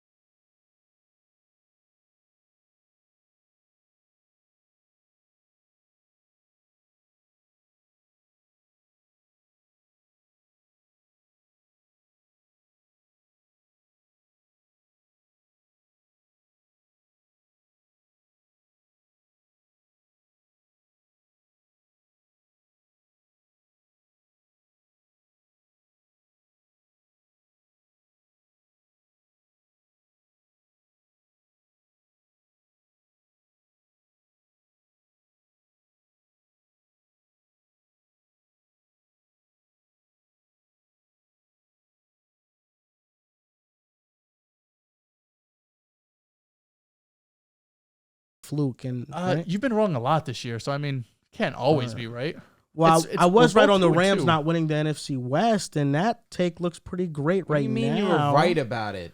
It Everyone's looks great. 2-2. You don't like the Rams right now. Oh no, I not don't at like all. the Not Rams. at I'm all. glad I don't have an agenda this year. I mean, I was very low on the Rams, lower than all of you guys. Yeah, but I wouldn't say I actually nobody. I was nobody watching had the a clip Rams yesterday. agenda. You guys were laughing when I said I'm low on the Rams because You guys thought it was just a Stafford thing. I said, no, their offensive line's shit. Nobody had a Rams agenda this year. We Thank thought they would win the God. division. You but guys like, literally dapped up and said Ramley, baby. Well, I have the I'm not clip. He surprised. saw the Because they clip. made us. Yeah. They made us Saw the look like clip. geniuses. Yeah. So you did clearly. They're I gonna have be respect Ramley for for them. life. I have respect for So them. Traylon Burks is just in the mud right now. He's hurt. He's hurt. Olave, give He's me that. hurt. Alec Give me Pierce that. agenda looks better than that right now. Ugh. Well, do you have one fucking Bro game? didn't dap No, he's had 2 happens good every show, games. man. Oh, good for him. Yeah, he's had Yeah. 2. He actually averages 20 Sorry, yards they per know because reception. I told him about it. On what, like 6 They refuse receptions? to listen. No, he has more. Yep. He had 4 receptions last game alone. Oh, okay. Big Yep. dog. He might have more yards Very than big Paris human. Campbell's career. You like him big. No, I don't think so. Yeah, He's maybe. getting there, though. Yeah, He's close. he might get there by week 8. So Alec Pierce versus Titans, 4 receptions, 80 yards. Then against the Chiefs, 3 receptions, 61 yards. He's like that. Get man. better, get better, get better. He's like that. He's all right. He's like that. He's not bad. like your Agenda's shirt. in the mud. This one? Yeah, it's a nice shirt. Shout out Boom, man. Vikings agenda Dope going shirt. crazy. 3-1. 3-1, yeah. 3-1. You already know the vibe. Skull. Skull. Can't beat the Eagles. Well, yeah, very early in the season. We'll see if they we'll see if the Eagles keep it up. We No will. Look disrespect. at our You just had to schedule. say on the show. I've got to respect the Eagles. But I got an Eagles agenda too. Let's not forget about my that. God. You can't have an Eagles agenda and not believe in Jalen Hurts. I'm not the biggest believer in Jalen Hurts, but I like him as a quarterback. As the Eagles truther and stan on the show in the Jalen Hurts one, Stop. Oh, that's surprising. with all Did due you, respect, You're a Did you- Hurts stan. I've been here for years. did you I have was them here making before a, you. No, I've been here standing on Jalen Hurts. I was sitting here defending Wentz in the mud. I was here. Please respect me. Okay, Jalen Hurts truther. I should Did you say, have man. the Eagles you. making the playoffs last Respect year? me, please. I wasn't on the show last year. No, just like you individually. Like, are the Eagles going to be good or bad this year? I definitely believe them because I was a Hurts guy. Oh, really? He's Yeah. lying like shit. Oh, really? Your Honor, he's How's capping. that? I don't know. I'm just Okay, fucking guy doesn't know anything. Well, they were projected to win 4 games by everybody consensusly. Oh, well, I said they would I'm make not the, everybody. I would say they'd make the playoffs, though. I said it. They You know would what? make the I'm playoffs. proud of you. Yeah, I just want you to know. You needed that. This Eagles I'm agenda proud been of on you. the She proud of me. I've been on the wave. You needed that, bro. I've been on the wave. You needed that. Didn't I tell you, Riv, last season? I was like, yo, believe in the Eagles, man. They're gonna be good. Told me very early. They're gonna be Eagles would like that. You I definitely got- called that. I give you that one. Yeah. Because you know what I noticed here? What? It's just like the person who has the strongest belief is the one that technically is his take, because Riv is clearly a Warriors guy and he said they would win the championship, but I said they would win the championship too. But that goes down as Riv's take, But Riv's not also my take. he's like a Warriors fucking fanatic. Yeah, I'm not, which was rare for me to say they would win the championship. So you're the Eagles guy, so it's going down as your take when I was very high on the Eagles before the season too. I don't want to I hear had it, them bro. winning the division. But I was the Eagles stan and I believed in the Eagles, but because of Jalen Hurts, I thought this offense would take a step up. While you were, I just think if it's Matt a bit Ryan wonky. was on this team, they'd be Super Bowl contenders. Yeah, I'm not sure about that. I don't know. I'm not sure No, about that. it's funny how Joel picks and chooses because before the show, Matthew Stafford's playing poorly. His offensive line is not good. What about Matt Ryan? Neither of them are playing great. But Matt Ryan's situation is fucking worse. I didn't bring up Matt It is Stafford. worse. It is. You ever It see is that worse. Cardi video on YouTube when they was like, take the beat off his music? What he saying? And he was like, God. I never seen that shit. Nah. I gotta find that. What made you think of that? It's just so funny. I gotta find that Just shit. in general. Yeah, I gotta thinking. find that shit. Playboy Cardi without beats. Glad you want to talk about football today, man. He's a big football guy. Big football guy. Eagles Nation. I had the Eagles being 12-5. I just looked at my predictions. Eagles Nation. Bills I Mafia. had them, I think, 11 wins. K1 Truther. Bobs. He's 2-2. Tied for one of the division. Next segment, you they were may sleeping. have missed it. It's like This Week in the NBA, but NFL version, just under a different name. We're each going to highlight something that happened in the NFL this week because we know a lot of stuff happens. We don't have the time to cover everything. So you may have missed it this week. Drew, what do you got to say? So first, the king is back. Derrick Henry, the Right. last 2 weeks has That looked was like washed. Take that L, Dehls. Didn't I say he was washed? never said he was washed. He I never that said never came out of I'm my going to mouth. call you Des. Des? Des. Like Brian? Dehs. What is? Explain. I don't Why? know. Because I took the L out. I peeped it when he first said Nice, That's a nice, good one. nice. That's a good one. So last 2 weeks against the Raiders wasn't super efficient. Your but- mother's calling you. Oh, is she? Yeah, I'll answer that in a few. No, you can answer right now. You want me to answer on Come camera? on. Yeah, yeah. Live on the show. All right. Respect your mother, bro. Come on, bro. So, you're actually on the show. She right hung now. up. Oh, actually? Oh shit. That's Well, embarrassing. it's over. to be You had your honest. chance. Well, She'll probably call me back because I know her. So again, 20 for 85, a touchdown, not super efficient, like 4.2 a carry. But this week against the Colts, they couldn't stop him. 22 attempts, 114 yards, a touchdown, 5.2 a carry. This is looking like the Derrick Henry we're accustomed to. Now, for more tragic news, you didn't miss this. You knew it. Javonte Williams, torn ACL. Unfortunate. Very sad. My fantasy team's in shambles. Dude, have some There's fucking bigger respect. there's bigger issues Well, right now. obviously, 72 that's the obvious thing. Oh my god. Pray for We're Javonte. praying I hope he's We're praying for him okay. as a man. But my As fantasy a man, team's as a done. reward philosophy. This guy makes More me than sick. more than You him. make me More than his sick. season was lost. Yo, Jesus, bro. It's canceled. To continue, Who's getting canceled? I'm sorry that you guys have to sit here and listen to this monstrosity of a man speak sometimes, but Monstrosity of a man.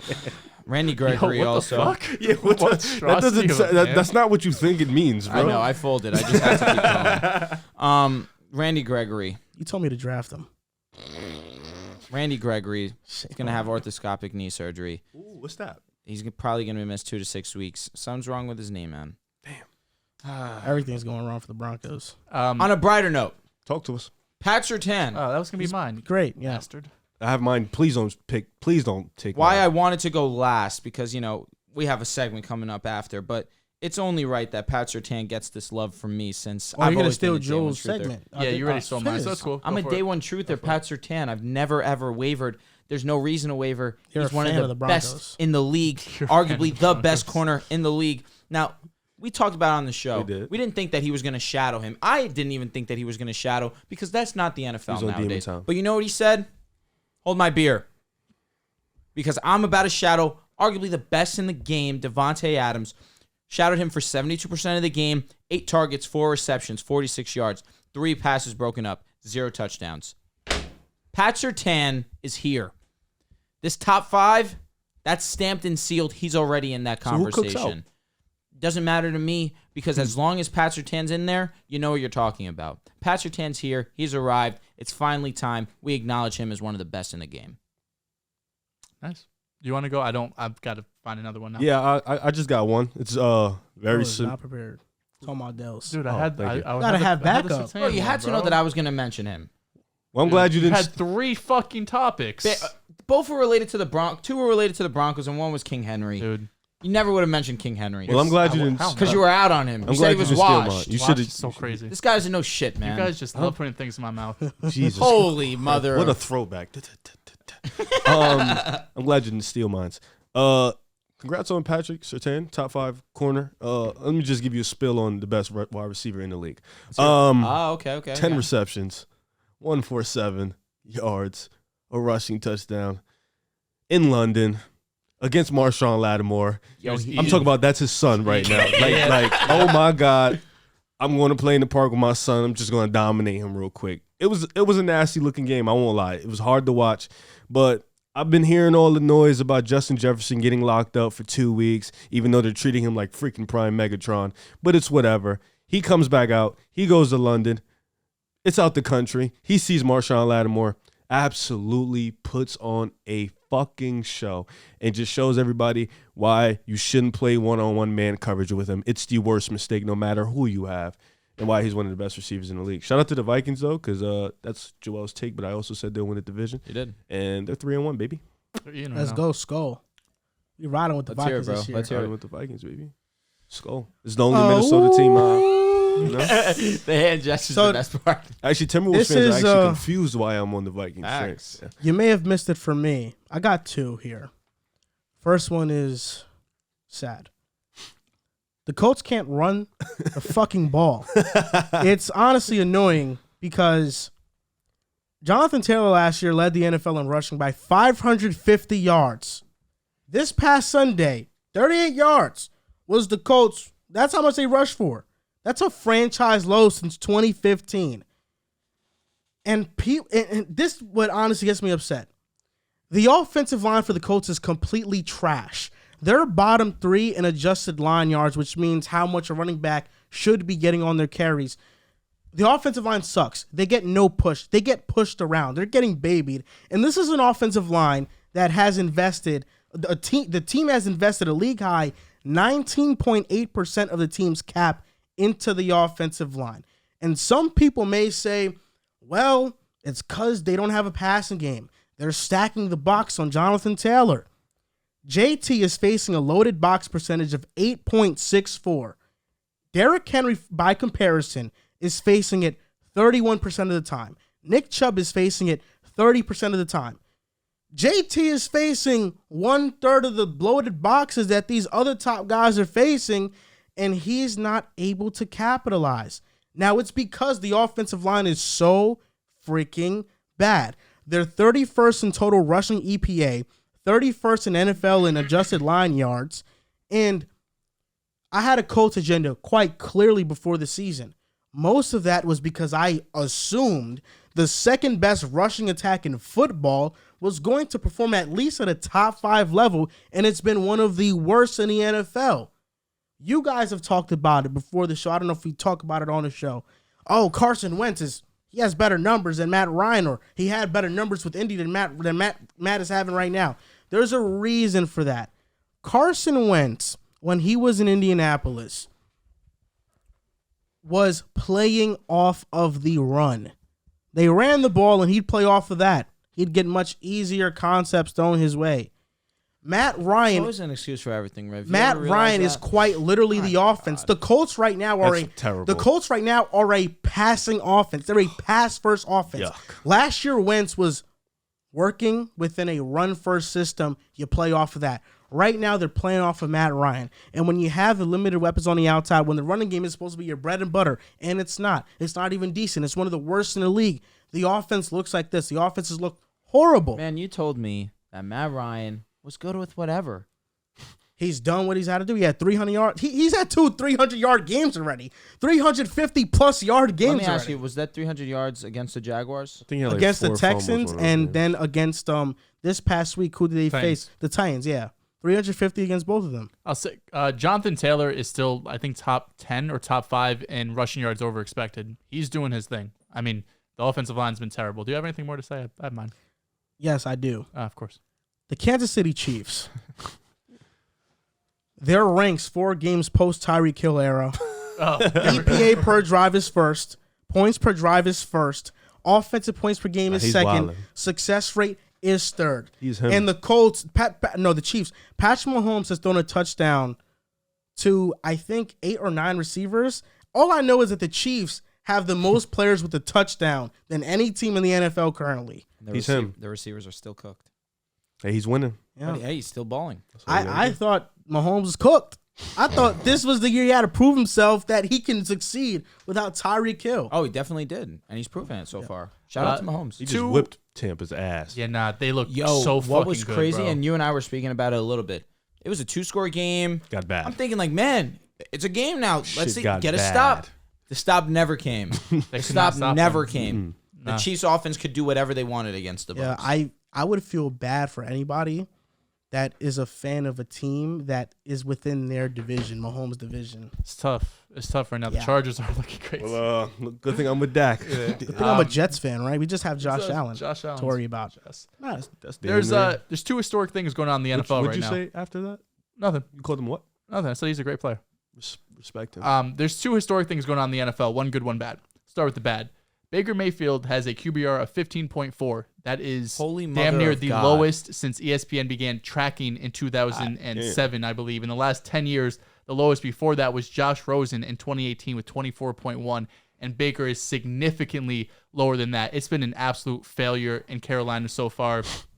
Does Matt Rule get fired first? Does Baker get benched first? Regardless, this offense and this team is really in the gutter right now. For a team that coming into the year, we had some promise for with a young defense. Baker Mayfield expecting to be better. Tough. Y'all had it. Y'all had that. Sorry. Didn't you have him with 10 wins?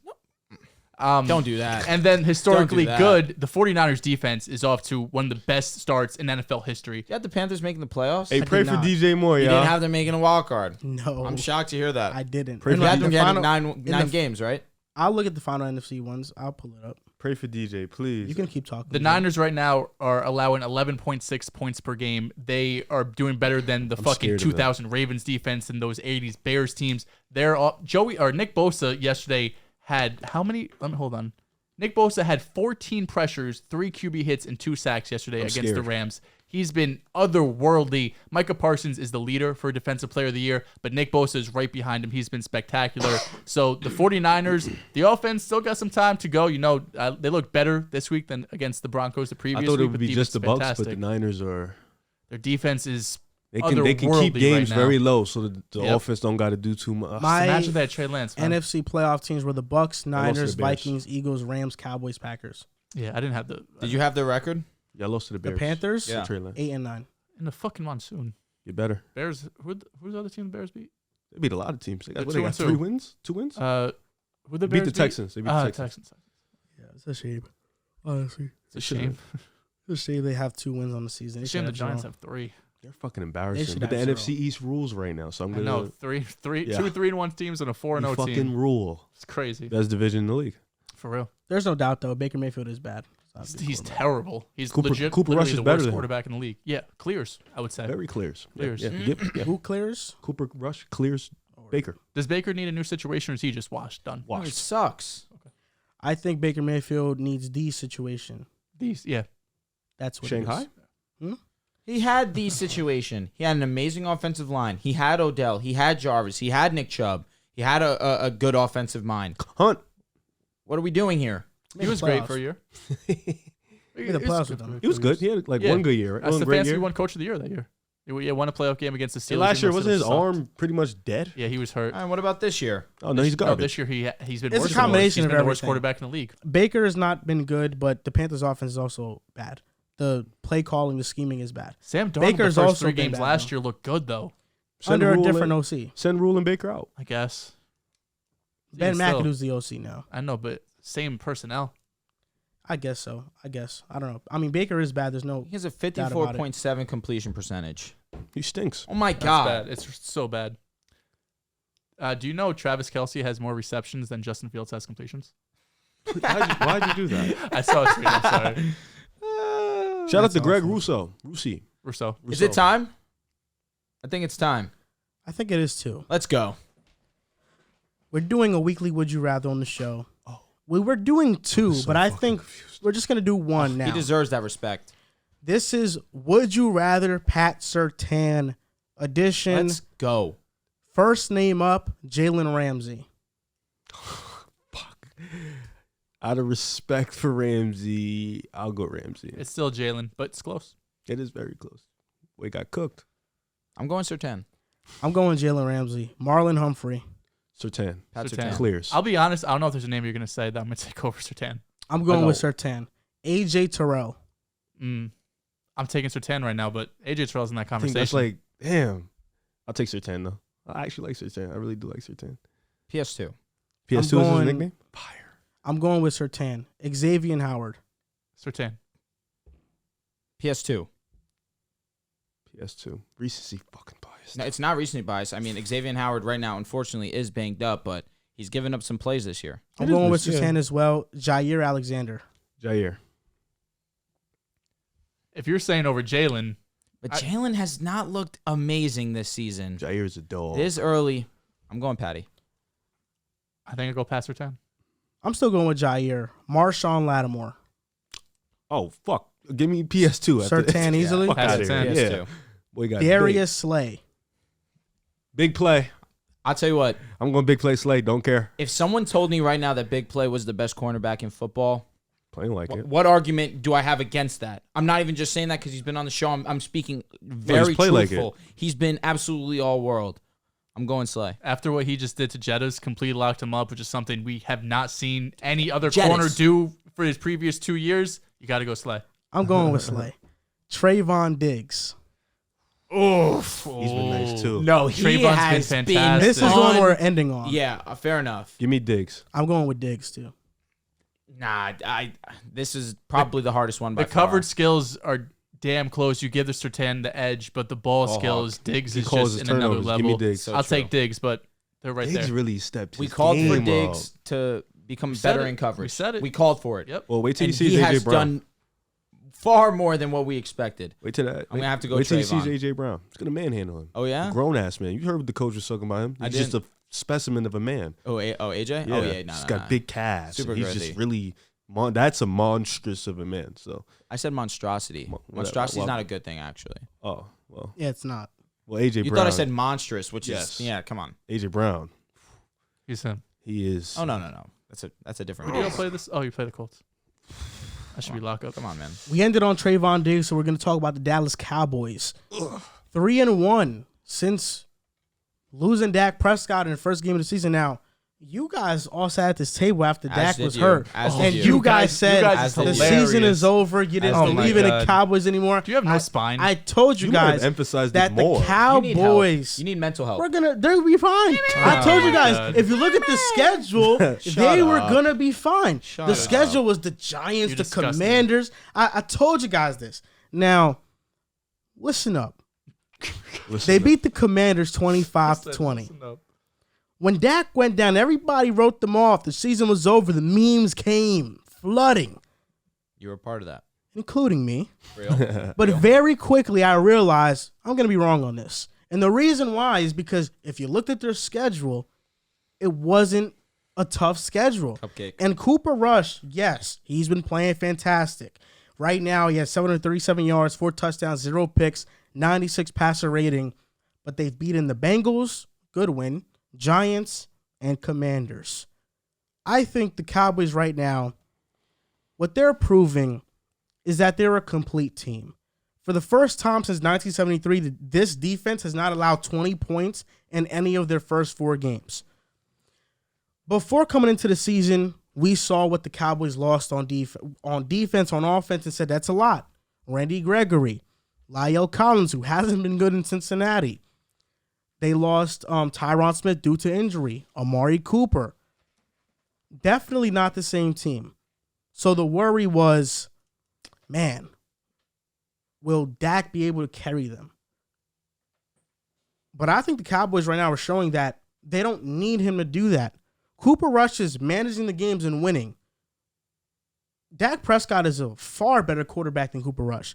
And I know people always want to start these stupid quarterback controversies. Dak is better than Cooper Rush. It's not even a debate. It's not even close. It's not even close. When Dak comes back, which honestly, I don't think he should rush it. You're winning. Even right now, they're 3-1. Even if they drop the next 2 to the Rams and Eagles, 3-3, when Dak comes back, you'll take it on the NFC. That's fine. Dak has to be 100%. The Cowboys are a legit threat in the NFC. And they're a team that I told you guys before the season in the NFC that as long as they have Dak, they won't miss the playoffs. If Cooper Rush was a quarterback for the entire season, I'm a little bit worried. Maybe they sneak into the wild card. With Dak coming back in a couple weeks, they'll be fine. They have the Rams and Eagles soon, yes, but then after that, it's the Lions, it's the Bears. They'll get those wins back easily. And if Cooper Rush can win one against the Rams or the Eagles, which the Rams is very possible, the defensive line can dominate that game. Dak is playing with house money. The Cowboys are playing with house money. This is a team that I feel like people should feel excited about because the defense is elite. Trayvon has stepped up. Micah has stepped up. DeMarcus Lawrence, one of the best edge rushers in the league. I mean, this team is a goddamn good football team. One of the best defenses in the NFL. By far. So I think with Dak coming back, there's a lot of optimism that the Cowboys can make some noise when the playoffs come around. Cowboys been nothing short of fantastic. I sat here. I was wrong. A lot of us, I think all of us were on the Cowboys once Dak went down. You were out on the Cowboys as well. But, I admit when I'm wrong. I don't have any agenda or anything like that with the Cowboys, so it's fine. I was wrong on the Cowboys for sure. And the defense, without a doubt, has stepped up, been one of the best defenses in the league. We already knew with Micah and, Lawrence had a down year last year, but, came back. Trayvon Diggs stepped up. But really, this offense has improved since week 1. I think our biggest issue after that Bucs game was they couldn't do anything. Gallup is back. Dak that first week looked lost. He couldn't connect with CD. Dalton Schultz didn't even. I think he was Noah alright Brown. actually. Dalton Schultz had a decent. Game. The Noah running game Brown was wasn't good. great. Yeah, but to their credit, this offense has been great. The last 3 games, CeeDee Lamb has had 75 plus receiving yards, a touchdown in back-to-back games. You said Michael Gallup's back, and Noah Brown. He's not going to give up that wide receiver 2 spot. This is a guy who's been in the league for multiple years, mostly a special teams guy, but now he got his chance to be a wide receiver 2 on a team, and he's taken advantage of it. He's been fantastic, at times matching CD's production, at times exceeding CD's production. So I know Gallup is back, but Noah Brown's not just going to give that up. You have a three-headed attack possibly at wide receiver with Dalton Schultz, and the running backs who Pollard has been better than Zeke so far. Zeke at this point in his career is not the same back he used to be, but at least a rushing game that at times can control the clock, control the game. When you do play those like the Giants and Commanders, where you have to take care of business, get the clock down, and win the game like they did. They beat the Bengals, went on the road against a hot Giants team, won that game, and a Commanders who had shown to be competitive. And then you mentioned the defense. They're number 2 in sacks, number 3 in points per game. Been susceptible against the run, but against the pass, they've been fantastic. Credit to Trayvon Diggs, who has really stepped up his game. I was wrong about the Cowboys. They look really good right now. Noah Brown's from New Jersey. Shout out. What part? Mount Olive. Don't know where that is. You're gonna go? Yeah, I'm gonna go. Do you think? The biggest reason why I was so vocal about why I thought the Cowboys weren't going to be good was because of how poor they played against the Buccaneers.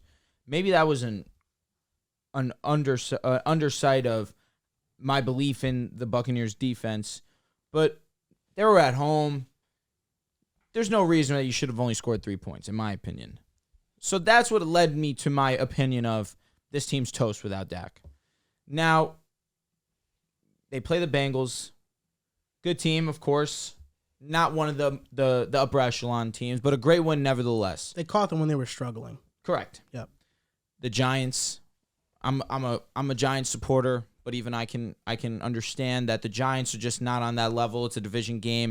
Of course, they were in MetLife, but that's a good win by the Cowboys. Commanders, pretenders all along. They weren't even anything really. Facts.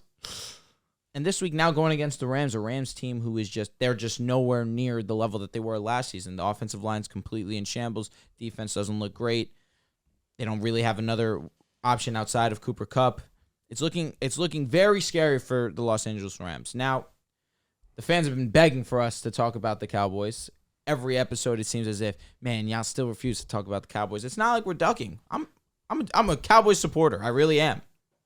Please. He is. He's a Giants supporter and a Cowboys supporter. I love Ezekiel Elliott. Ezekiel Elliott's one of my favorite players. That's for sure. Crazy. Okay. Why, bro, you don't know about OSU. I mean, you are a Boston and a Lakers supporter, so this all makes much sense to me. How am I a Boston supporter? Because I just believed that Boston was going to win the finals. You were literally going on a meat riding Tatum tandem for like 6-7 months. Because I believed that he was one of the best players in the league. You believe like he's damn near 2. What does that have to do with anything? We were just watching the documentary, the Lakers documentary. And the Lakers guys were saying, "I absolutely hate the Celtics." Because that was when the rivalry was real. If you're a Bron Celtics, says that too. if you're a Lakers fan, you have to hate the Celtics. You saw in the interview he said we hate Boston. Yeah, no, well, that's more because of Cleveland, but I get it. Do you hate the Lakers? Yeah, I mean they're one of my least favorite teams, but like I hate the Bucks more. It's not a real rivalry. I hate the Sixers more. Yeah, like right now we haven't matched up in fucking 10 years, 12 years. He's also not a real life or emotional Celtics. We haven't matched up in 12 years. He's a guy from Jersey rooting for Boston. That's weird in itself. I'm not going to say nothing because I'm at fault there too. Okay, smart. Not even going to say anything. To talk about the Cowboys, you hit a lot of great points. Defense been all world. Trayvon Diggs has been one of the best defensive players in the leagues. Let's talk about Micah Parsons, who is in competition for. You can't say number 1 defensive player in the game. Aaron Donald deserves that respect until he retires. Bosa's in that conversation. Bosa has been all world, but Micah Parsons, being the unicorn that he is, just puts him at a whole other level for me personally. DeMarcus Lawrence, he sees all the attention that Mike is getting, and he's like, "Don't forget about me. I'm still one of the best pass rushers in the league." Also, he's been getting his. This defense just looks like it's going to finish top 5, top 7 in the league right now. They've been amazing. Cooper Rush has done a great job of just being a game manager, doing no more, no less than what he's being asked to do. And yes, you're 100% right. This is Dak Prescott's team. You don't have the price tag that Dak Prescott has, and you don't have your spot immediately when you come back from injury. Right now, Cooper Rush has put Dak Prescott at a luxury where he does not need to rush back. Cooper Rush is doing a perfectly fine job of getting these guys through these games, allowing Dak Prescott to be fully healthy and come back fully and not have to worry about the hand injury.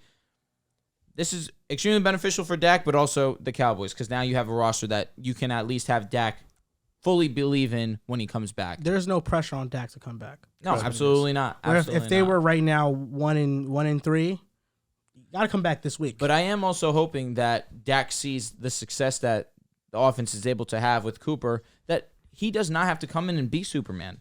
He just needs to come in, be Dak, and that'll be good enough to win them ball games. The schedule's super light. You mentioned it. It's 100% win. Almost every single game here is winnable. Going down through the rest of the season, the few games that I look at that would be a challenge would be at the Packers, at the Vikings. That's really Philly. it. And the Packers. Philly. Oh, I have apologize. weaknesses. Yeah, and two. I Yeah, but completely that's it. overlooked The that. Packers. They The can still split, Packers, though. That wouldn't surprise they're me if they split. vulnerable. The Vikings, they're vulnerable. All those teams, they don't. It's not a loss. It's. Oh, one I'll Yeah, tell we you can what, win that. when we do our NFL pick'ems, I'm not picking the Packers. They look bad. What do you real quick before you go? You know who Rev, the Packers are playing? That's all I'm gonna say. what do you think the biggest difference is? This defense last year was terrible at times, like one of the worst in the league at times. What has changed, do you think, from last year to this year? Because personnel-wise, I mean, they haven't made any big adjustments, right? Like, they didn't bring any superstars or anything like that. They've just significantly improved from last season. No, they weren't terrible last year. Beginning of the year, they were really bad. Maybe the end of the year stats, I'm remembered incorrectly, but I remember the beginning I of know the year, this they is were like really a simple answer, but I think just everybody got better. It's really that's so very because they were young. And Trayvon- Diggs got better. Trayvon- Lawrence got back to him. Parsons got better. That's Trayvon crazy. becoming the lockup coverage corner now that we were asking for just completely changes the game for them. Because what the issue was that they were taking the ball over the top on Trayvon. He was getting beat because he was so focused on being a ball hawk. Now that's not happening this year. Now he's on top of being a ball hawk, one of the best coverage corners in the game. And then you have Michael Parsons, who's getting to the quarterback whenever he wants, and DeMarcus Lawrence is still a high-level pass rusher. You have everything you want in a defense. That's why they're succeeding. Yeah, Cowboys defense actually was pretty good last year. I'm thinking about 2020. Yeah, That's when, 2020 they were ass. Yeah, that's when they were. They didn't have one of Micah. the worst in the league. Facts. They did not indeed. That's fair. And have Trayvon Micah. was a rookie. That Was makes he? sense. This is year 3 for him. Year 3. I was just, it's crazy because my boy, he's a Cowboys fan. He just asked me earlier today when we was in school. He said, when do you think Dak should come back? And I 100% agree with you. He doesn't need the rush to come back. You know, take your time. Take all the time you need. Cooper Rush, pardon me. I love Dak, man. Cooper Rush has been amazing. And Do just, do you I actually love love Dak that? Prescott. You do don't. love. No, he does. Yes, he Really? does. He does. He definitely Saying does. Kirk Cousins No, clears I him. remember, but no, he loves Does Dak. Kirk Cousins clear him? He's a captain for sure. God. Kirk is a captain. His nickname is Captain. I love Kirk. Patrick Mahomes too, but that love hasn't really shown itself on the show much. But I'm a big Patrick Mahomes guy.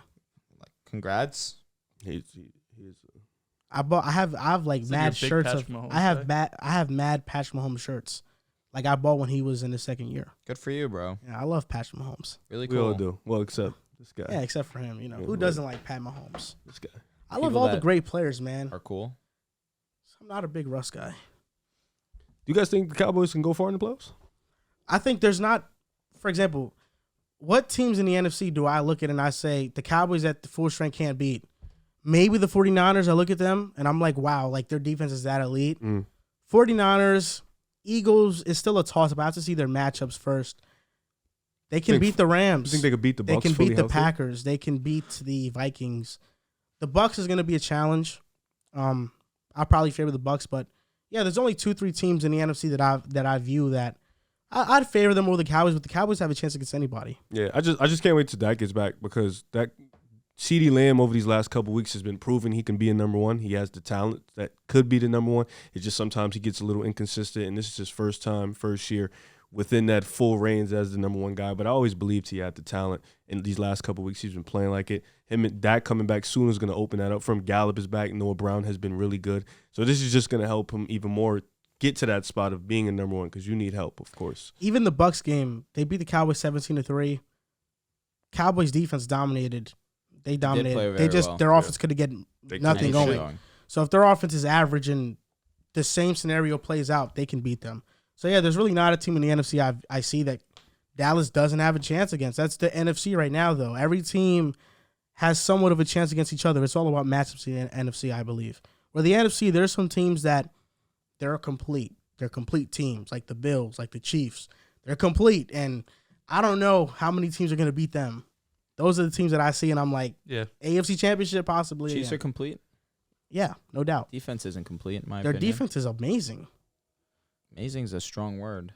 They I were mean, Tampa put up a good fight, but it's Tampa with Tampa. healthy weapons. The score looks like that because Tampa had a lot of late garbage time points. But when It's because the Chiefs went down scoring so quick, and Tampa just kept getting the ball. like the Chiefs' defense has been amazing, and that's really a credit to Veach and what he's done with drafting, because the Chiefs' defense They draft well. their defense isn't made up of veteran guys that they brought in. They're the Warriors. L'Jarius Sneed, 6th-round rookie, I forgot his last name, but he's making some big time plays for them. Now, not McDuffie. He's hurt right now, but when he comes back, it's gonna be amazing. But Juan Thornhill, Justin Reed has been good. Nick Bolton, Willie Gay. They're the Warriors of the NFL. George They draft well. They got the guy. George Karlaftis is good. Like the KC to me, the offensive line is entirely drafted. Absolutely. Yeah. No, I mean, they let up 21 points against Arizona, 24 to the Chargers, 20 to the Colts, 31 to the Bucks. Not bad. If you have Mahomes, I'll take my chances. Every game, except against Philly? Nah, that other guy. You're nuts. Josh. Yeah, he's the greatest white man ever, bro. I'll tell you that. This is my guy for real. Greatest white man ever? When you think about guys like Larry Bird, Okay. I'm still taking Larry. He's greater than Cooper Kupp? easily, in my mind, What the Super Bowl MVP. Triple Crown winner? don't care. Best receiver season of all time. Could care less. Okay. Josh is that guy for me. I You know, when you understand. think of guys like Jerry West, Larry Bird, think guys like Joe Montana, I think of Josh Are we Allen. going to the next segment? Yeah, we are. I'm just looking at the Chiefs' defensive stats. Been all right. I mean, like, Yeah, they're average in terms they're of yards average, per drive. Yeah, But if you They also give up just points. look at who they play, like they played some of the best offenses in the league. yeah, and Some of the best who quarterbacks. have it been? Chargers. Chargers and Bucks, so two of Chargers, the best Bucks, quarterbacks, and then the Cardinals Cardinals. and Matt Ryan. So apparently one of the best quarterbacks in the league. They let up That's 20 true. points. I mean, they smoked. Just kidding completely. They know. smoked Arizona. They smoked Yeah. Tampa. The offense has been great. The Chargers, they won an ugly game. Close, yeah. Those are the games you And gotta the win. Indy, they should have won, to be honest. Yeah, for sure. It is what it is. I think the Bucks game definitely inflated their numbers a bit because of the garbage time. Jaden Ivey scored. First bucket of his career. Jalen Brunson scored his first New York Don't Knicks care. bucket. We're talking about an important player right now. Crying. Like somebody was mentioning that if you look at the box score of the Tampa Bay Buccaneers and Chiefs game, you'll think Tom Brady had the better game Yeah, he definitely because did. he had like 350 plus yards and 3 touchdowns. But Mahomes, I mean, they lost. yeah. But even with the Mahomes was numbers, you look making- at the numbers, you're like, oh, Brady. Brady looked like he had a fine game. Nah, Mahomes. It was cracking on them. It was It's just bad. so amazing. He's so a great good. man. He's He so can fucking go. good. Cool, dude. So So amazing. He's a cool guy. I love Mahomes. Cool guy. man. Mahomes is dope, man. Now, there's a lot of stuff that happens in the NFL week by week, so we decided to compress those stuff into headlines. It's a game, in or out. Love this. So we'll very quickly say in or out on whatever statement I make. Then after doing that, we'll explain our reasoning behind it. But first, we're just going to do it quick, snappy. So in or out, I'm going to name some statements, and you tell me if you're in or out on these statements. Eagles are the best team in the NFL. NFL, I'm out. Out. Easily. I'm in. I'm out. Lions are a defense away from being a playoff team. In. They could be a 7 seed. I'm in. I'm extremely in. I'm in. They're the best offensive football right now. Yeah, most points scored, most points allowed as well. Even if they have an average defense, I think It's so they weird. could make the Most playoffs. yards Dan per game Campbell's also. supposed to be this fucking defensive guy. The Colts he's not. season, Dan Campbell? Dan Campbell was a tight end. I'm pretty sure he was a defensive-minded head coach, though. Maybe. I could have. No, I think he was tight end. I could be wrong. No, I'm saying. And No, I don't no, think he football. has a He's a tight he end doesn't coach. have a specialty. Oh, okay. Yeah, he's just a. Oh, he was yeah, an you're assistant right. coach, yeah. He's just kind of like a culture guy. Colts season is over. And Yes. In. And sorry, not yes. And I'm not giving up on them yet. I'm Good job. out. No, let him stand. Good job. I'm not giving up on them Garbage. yet. Let him do it. I want this L to be They're sweet. one of the hardest teams to watch. They really Them are. and the Steelers. Steelers are rough. Bears are rough. Like some teams Bears don't make get turned on. some teams The make fuck are you offense look doing? so I hard. watched this weekend. You They did? were playing my Giants. Respect. Giants. But you didn't watch them because they were doing like. Bro, what? My Giants Can you just let me be, man? Come on, bro. Fuck. He's hurt. disgust me. Giants are a legit 3-1 team. What's your definition of legit? You know what I mean. Out. Like championship 3-1? They can make the playoffs. Out. Wild card team. Out. I'm out. I'm out. They have wins over the Bears, Panthers, and Titans. Literally all. The Panthers started off 3-0 last year with Darnold. Titans 2-2. Yeah, that's a good win. I'm not gonna lie, that's solid. Why'd you do me, man? Why'd you do me like this? Answer the question, man. Playoff team. You got The Cowboys and Eagles in that division too. Who's hot? I'm Out out. there. It's just other teams better than them. I'm out. Geno Smith better than Russell Wilson. I'm out completely. I'm in. Geno Smith right now, PFF's number Shut one up. graded quarterback. Shut up. Geno, Stop it. Geno Slut. over Russell Wilson, better completion percentage. I don't care. More yards, I don't more care. touchdowns, better pass I rating, don't better QBR. care. And guess what? Geno Smith Don't care. Geno Smith 77% completion percentage Bro. is the best among any Don't quarterback care. in NFL history in the first 4 weeks. I don't now care. listen, you may take Russ, I don't have a problem. But Geno, for damn sure, is a good quarterback, and he's proving it right now. Yeah, Geno Smith has a higher completion percentage than everybody in the league. So I mean, he's obviously better than Mahomes and Josh Allen as well. He doesn't have the yards. He has the yards over Russ. He has the touchdowns over Russ. He does. Geno Smith has more passing yards than Aaron Rodgers, so clears obviously. Yeah, you're not going to give Geno his credit. Give him his damn credit. Listen, I'm happy for Geno. He's been balling out without a doubt. But I'm not taking these 4 games and saying he's better than Russell Well, right now, Wilson. he's better than him. A 4-game sample size, he has been better without Are a you doubt. in? So you're in. Right now, he's better than him. In a 4-game sample size, So, but going say in. forward, I'm In. taking Russell Wilson. In. No, this season No, I'm fine. taking Off the Russell 4-game Wilson. sample size, You're in. he's better than Josh Allen. No, he's He's not. better than Patrick Mahomes. Josh Allen's numbers are better than Geno's, bro. He's better than Justin Herbert. He's Better better than than Aaron everybody. Rodgers. He's better than Tom Him Brady. and Jared Goff are the 2 best quarterbacks no, in the league. fine. All right, is that what you want to say? Just Russ. Geno, Where do you have Russ right now? Geno Smith Top or Aaron what? Rodgers? He's not the top 10. Geno Smith or Aaron Rodgers? Geno's it's Aaron Rodgers, of course. Why though? Look Aaron at the Rodgers numbers. is working with less Look at the than Russ. numbers. Geno Smith or Joe Burrow? Wait, hold up. No, perfect answer. No, Go no, ahead, no. please answer It's that. funny. please. It's funny.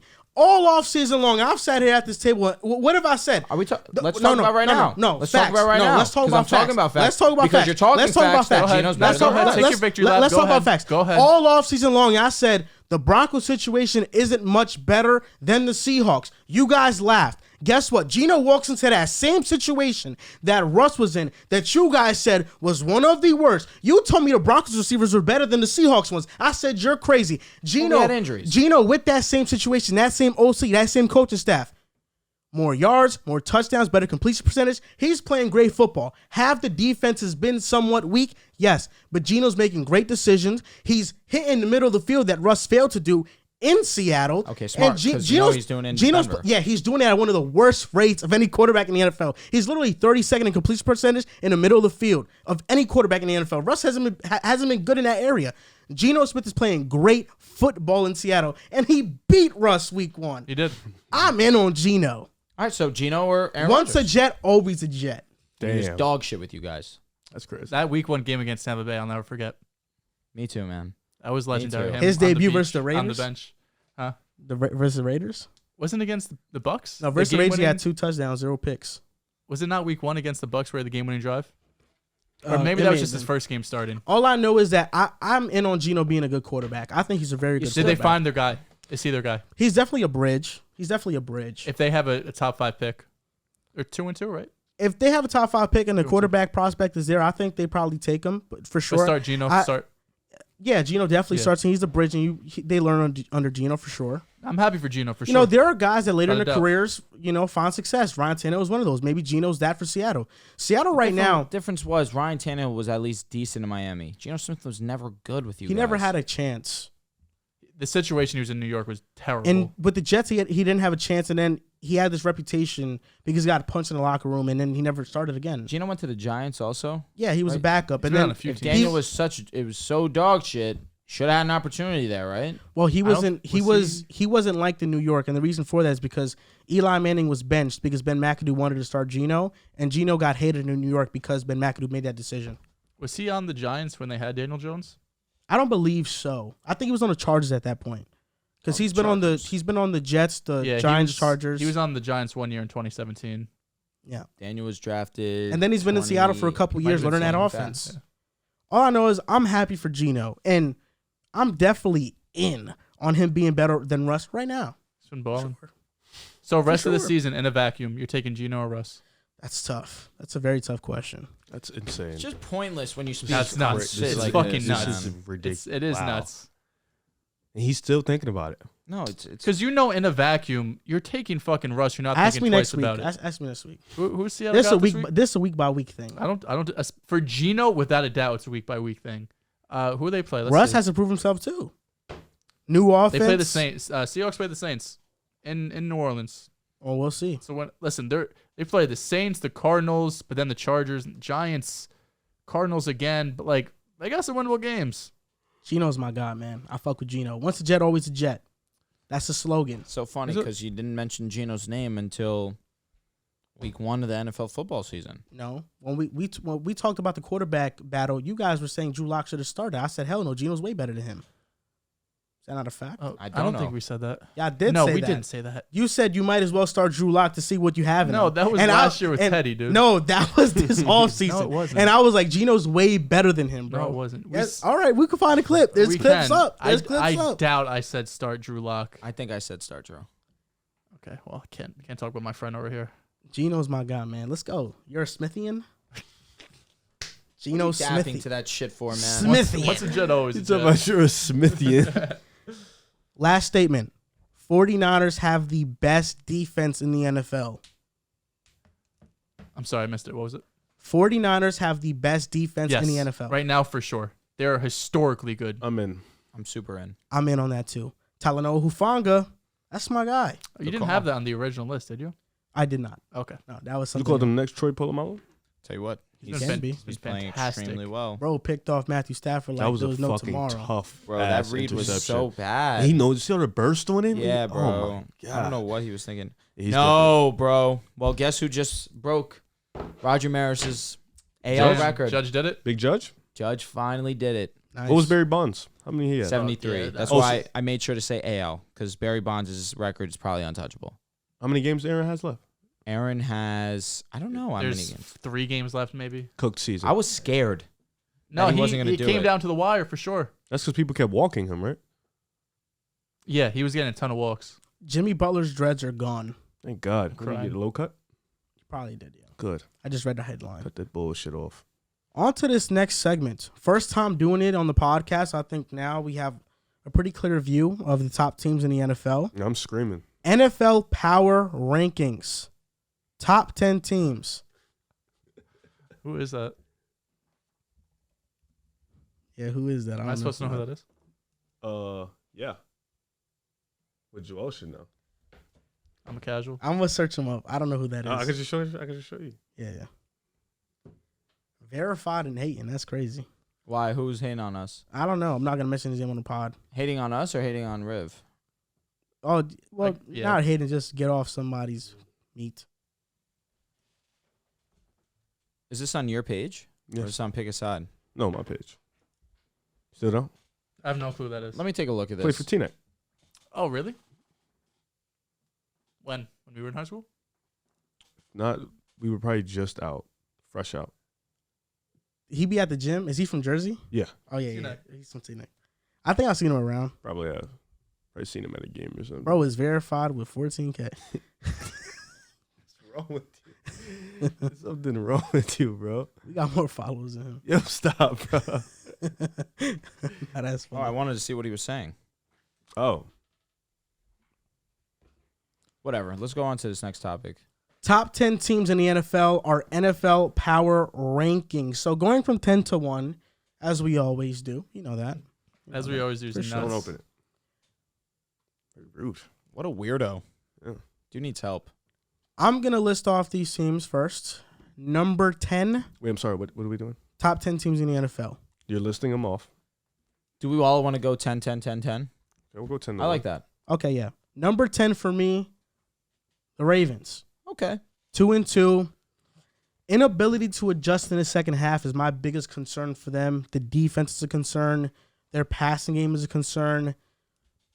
I think the Ravens, it's really just Lamar Jackson. Outside of that, I don't have much trust in this roster, and that's why I have them at 10. For me, I also have the Baltimore Ravens at 10. Inconsistent defense throughout the game. They haven't been able to put together a complete defensive game against a top team in the AFC yet. It's just Lamar carrying and backpacking them right now. I think they got a lot to figure out, so I got them at 10. So my power rankings right now, and this team is definitely subject to move up. They completely shut me up last night. Number 10, San Francisco 49ers. They've had some streaky offensive play of recent, but last night they looked relatively solid. It was great to see Debo back in action, look like the Debo Samuel that we were accustomed to last season. But it is all on Jimmy G and what can he do for you. That's where I kind of have my hesitation. We mentioned it already. The defense is arguably the best in the league, definitely the best in the league in my opinion. So they can definitely move up, but as of right now, playing it cautious to have them number 10. At 10 right now, I'm actually making it a late switch. I'm going to have the Cowboys. I think you have to feel good what Cooper Rush has done. The competition hasn't been fantastic. Week 1 against the Bucs was bad. So I don't want to put them too high because the defense has been great, and I think with that back, they'll be a lot better. But I just need to see them do it against some better competition. Number 9, the Minnesota Vikings. Offense is inconsistent. It has its moments, but it's inconsistent. The defense is a bit of a concern, although they have moments where they step it up and they look really good. They get some timely stops. For me, it's about just finding that consistency on offense, though. I think they have the talent and the personnel to do it. The offensive line has been surprisingly good this year. Once Kevin O'Connell can find what works and what fits the groove of the offense, I think they'll be fine. But for right now, I'm at 9 for that. They're at 9. For me, might be a hot take, but I have the Bengals at 9. It's not hot. Defense has been carrying them throughout the season. Getting a big win against Miami, they needed that. They was desperate for that one. Shout out to Tua. I know he went out for the game, but you still got to get that win. And the offense will get clicking soon, but I think this defense has been really, really fucking good. So for that, I got them at 9. Another team that's subject to change. Joel already had them at 10. I have them at 9, the Dallas Cowboys. Defense has played great. Their offense has looked really solid these last couple of weeks. Nothing all world, but I think once Dak comes back, that'll change, and they definitely can move up for me. At 9, I have the Chargers. Injuries has really been holding this team back. Keenan Allen hopefully back this week. We know Slater's done for the year. Joey Bosa's out multiple months. Still have Khalil Mack there. Still believe in Justin Herbert, obviously one of the best quarterbacks in the league. He's going to single-handedly win you games. He looked like his normal self against Houston. I'm still in on the Chargers. Number 8 for me, the Green Bay Packers. The defense is good, but the offense is limited. They win these ugly games. We saw it versus the Bucs. We saw it versus the Patriots. Their offense gets into these slumps. Until Romeo Doubs and Christian Watson develop how they're supposed to develop, this offense will look sluggish like this. Once they figure that out, though, if Romeo Doubs looking like the guy Aaron Rodgers is going to trust and go to the most, if they can get those guys to make some explosive plays for defenses to fear them somewhat, they have a chance to be special. But for right now and how their offense looks, it feels like this is going to be the Achilles heel for this team for the entire season. You said, what you got, 8? Green Bay? Green Bay, yep. Number 8 for me is also Green Bay. That's hilarious. I made my switch because offensively, I don't think they're that good. I think they have a lot of rookies out there, and Aaron Rodgers still has yet to get that connection with them. They're young. They've missed some passes early on in the season, so they haven't been consistently there. But the defense has been solid. And being that the defense has been solid, it's been solid for a lot of these teams. They've been able to keep at bay, and Aaron Rodgers is still Aaron Rodgers. He just needs to get that connection with those young guys. But I think they'll get it late during the season. So we're on number 8 right now, correct? Yes, sir. 8 for me is going to be the Chargers. The Chargers have been riddled with injuries, but they've still been able to win some ball games. One of their losses against the Chiefs was a very solid game, just unfortunately wasn't able to come away with the W. But even still, Joel hit it right on the head. Justin Herbert's Justin Herbert. He's going to be good enough to win you some ball games. Defense could play a little bit better. Missing J.C. Jackson, missing Joey Bosa. Once those guys come back, I expect them to move up. But even still, they're still playing relatively good football, and I have them at 8. I don't have the Packers on my top 10 list. I know both of you did. This offense is bad. Like, the Patriots are not a good football team. You have a third-string quarterback, and they almost just went into Lambeau and won. They're not my top 10. Number 8 right now, I have the Dolphins. If Tua was healthy, I knew he'd be good. They'd be probably number 5. But with this injury, with this concussion, if he's out for a month, that's going to be bad for the Dolphins in a really tight AFC. I still believe in Dolphins 100%. Mike McDaniel, this offense, defense been good as well. It's just Tua's injury. If he's out for multiple weeks, they're going to slide. I see how you did yours. What? Your ranking thing. I see how you did. Compared to? How I did mine.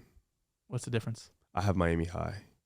That's fine. Yeah. If Tua was healthy, they'd be 5 for me. But that's what I'm saying. You did. I did mine based off what they've been as of today. You did yours. Do we think Tua's going to be out for a while?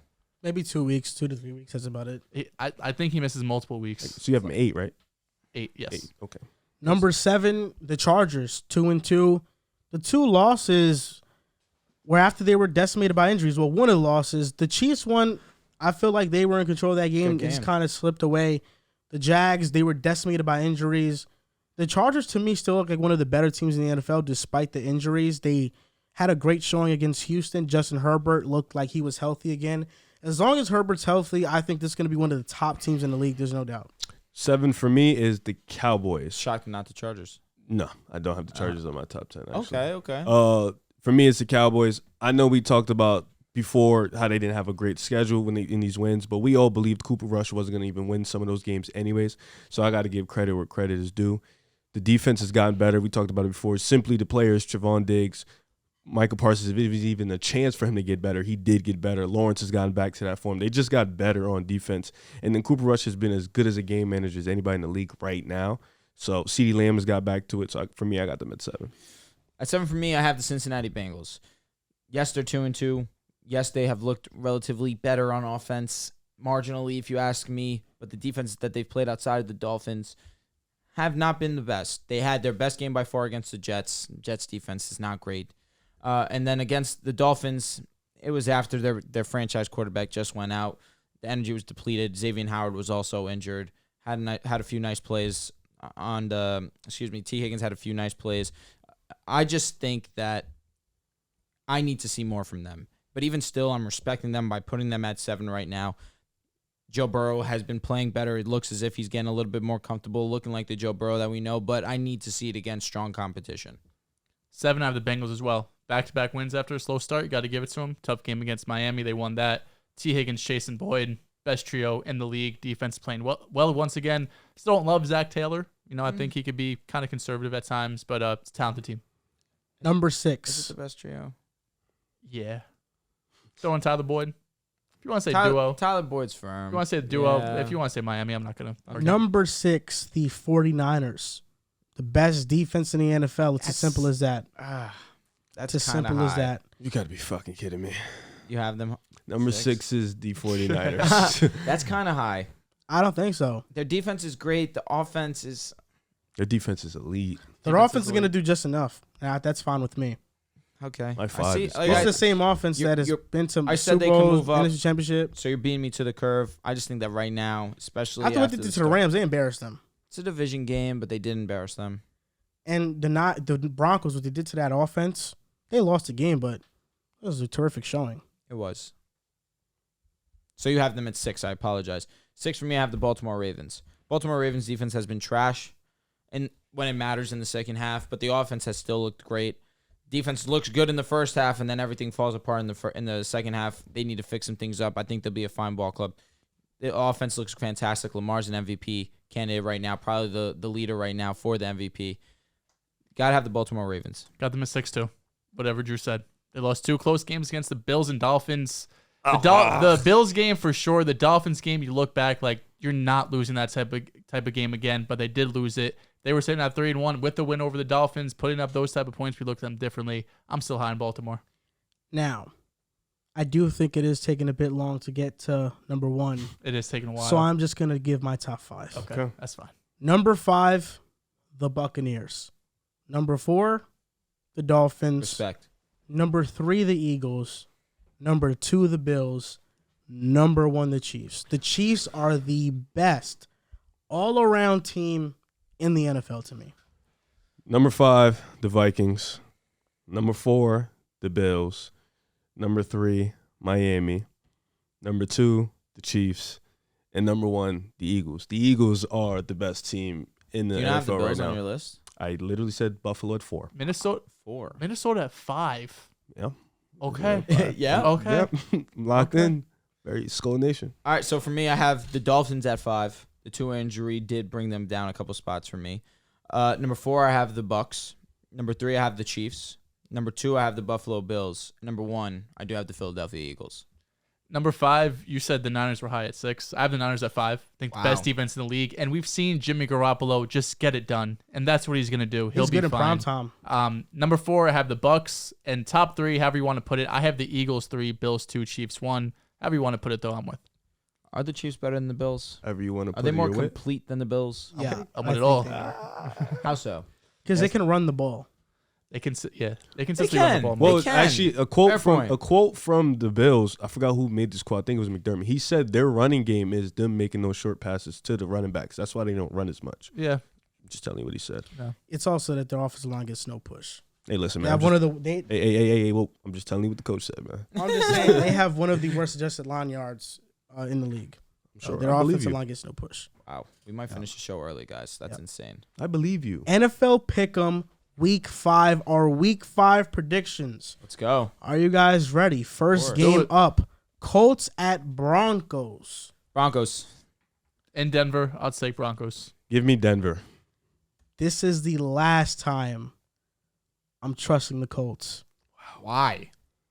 Two struggling teams. Where's your case? This is the team. This is the game that I feel like can get the Colts back on track against a team that's been struggling. Broncos just lost Javonte. You can't trust Melvin Gordon. The run game is going to be limited. The Colts have one of the better run defenses, although Derrick Henry ran all over them this past Sunday. We did just sign Latavius Murray, who had a good game against Minnesota. We'll see what happens. I feel as if the running game is not there. Russell Wilson's going to have to win the game. And I trust the Colts defense somewhat, especially because Bradley's defense, to limit throws. Because of that, I have the Colts in this game. And this last time I'm trusting them. This is the last game. You're going to start your week off shitty, and that's unfortunate. This game is going to determine if I'm out on the Colts season. This is do or die. This is Matty Ice time. This is where he comes to shine. And I think he does it. All right, let's He go. leads this win. He gets his win. Giants at Packers. Green Bay. This is in London.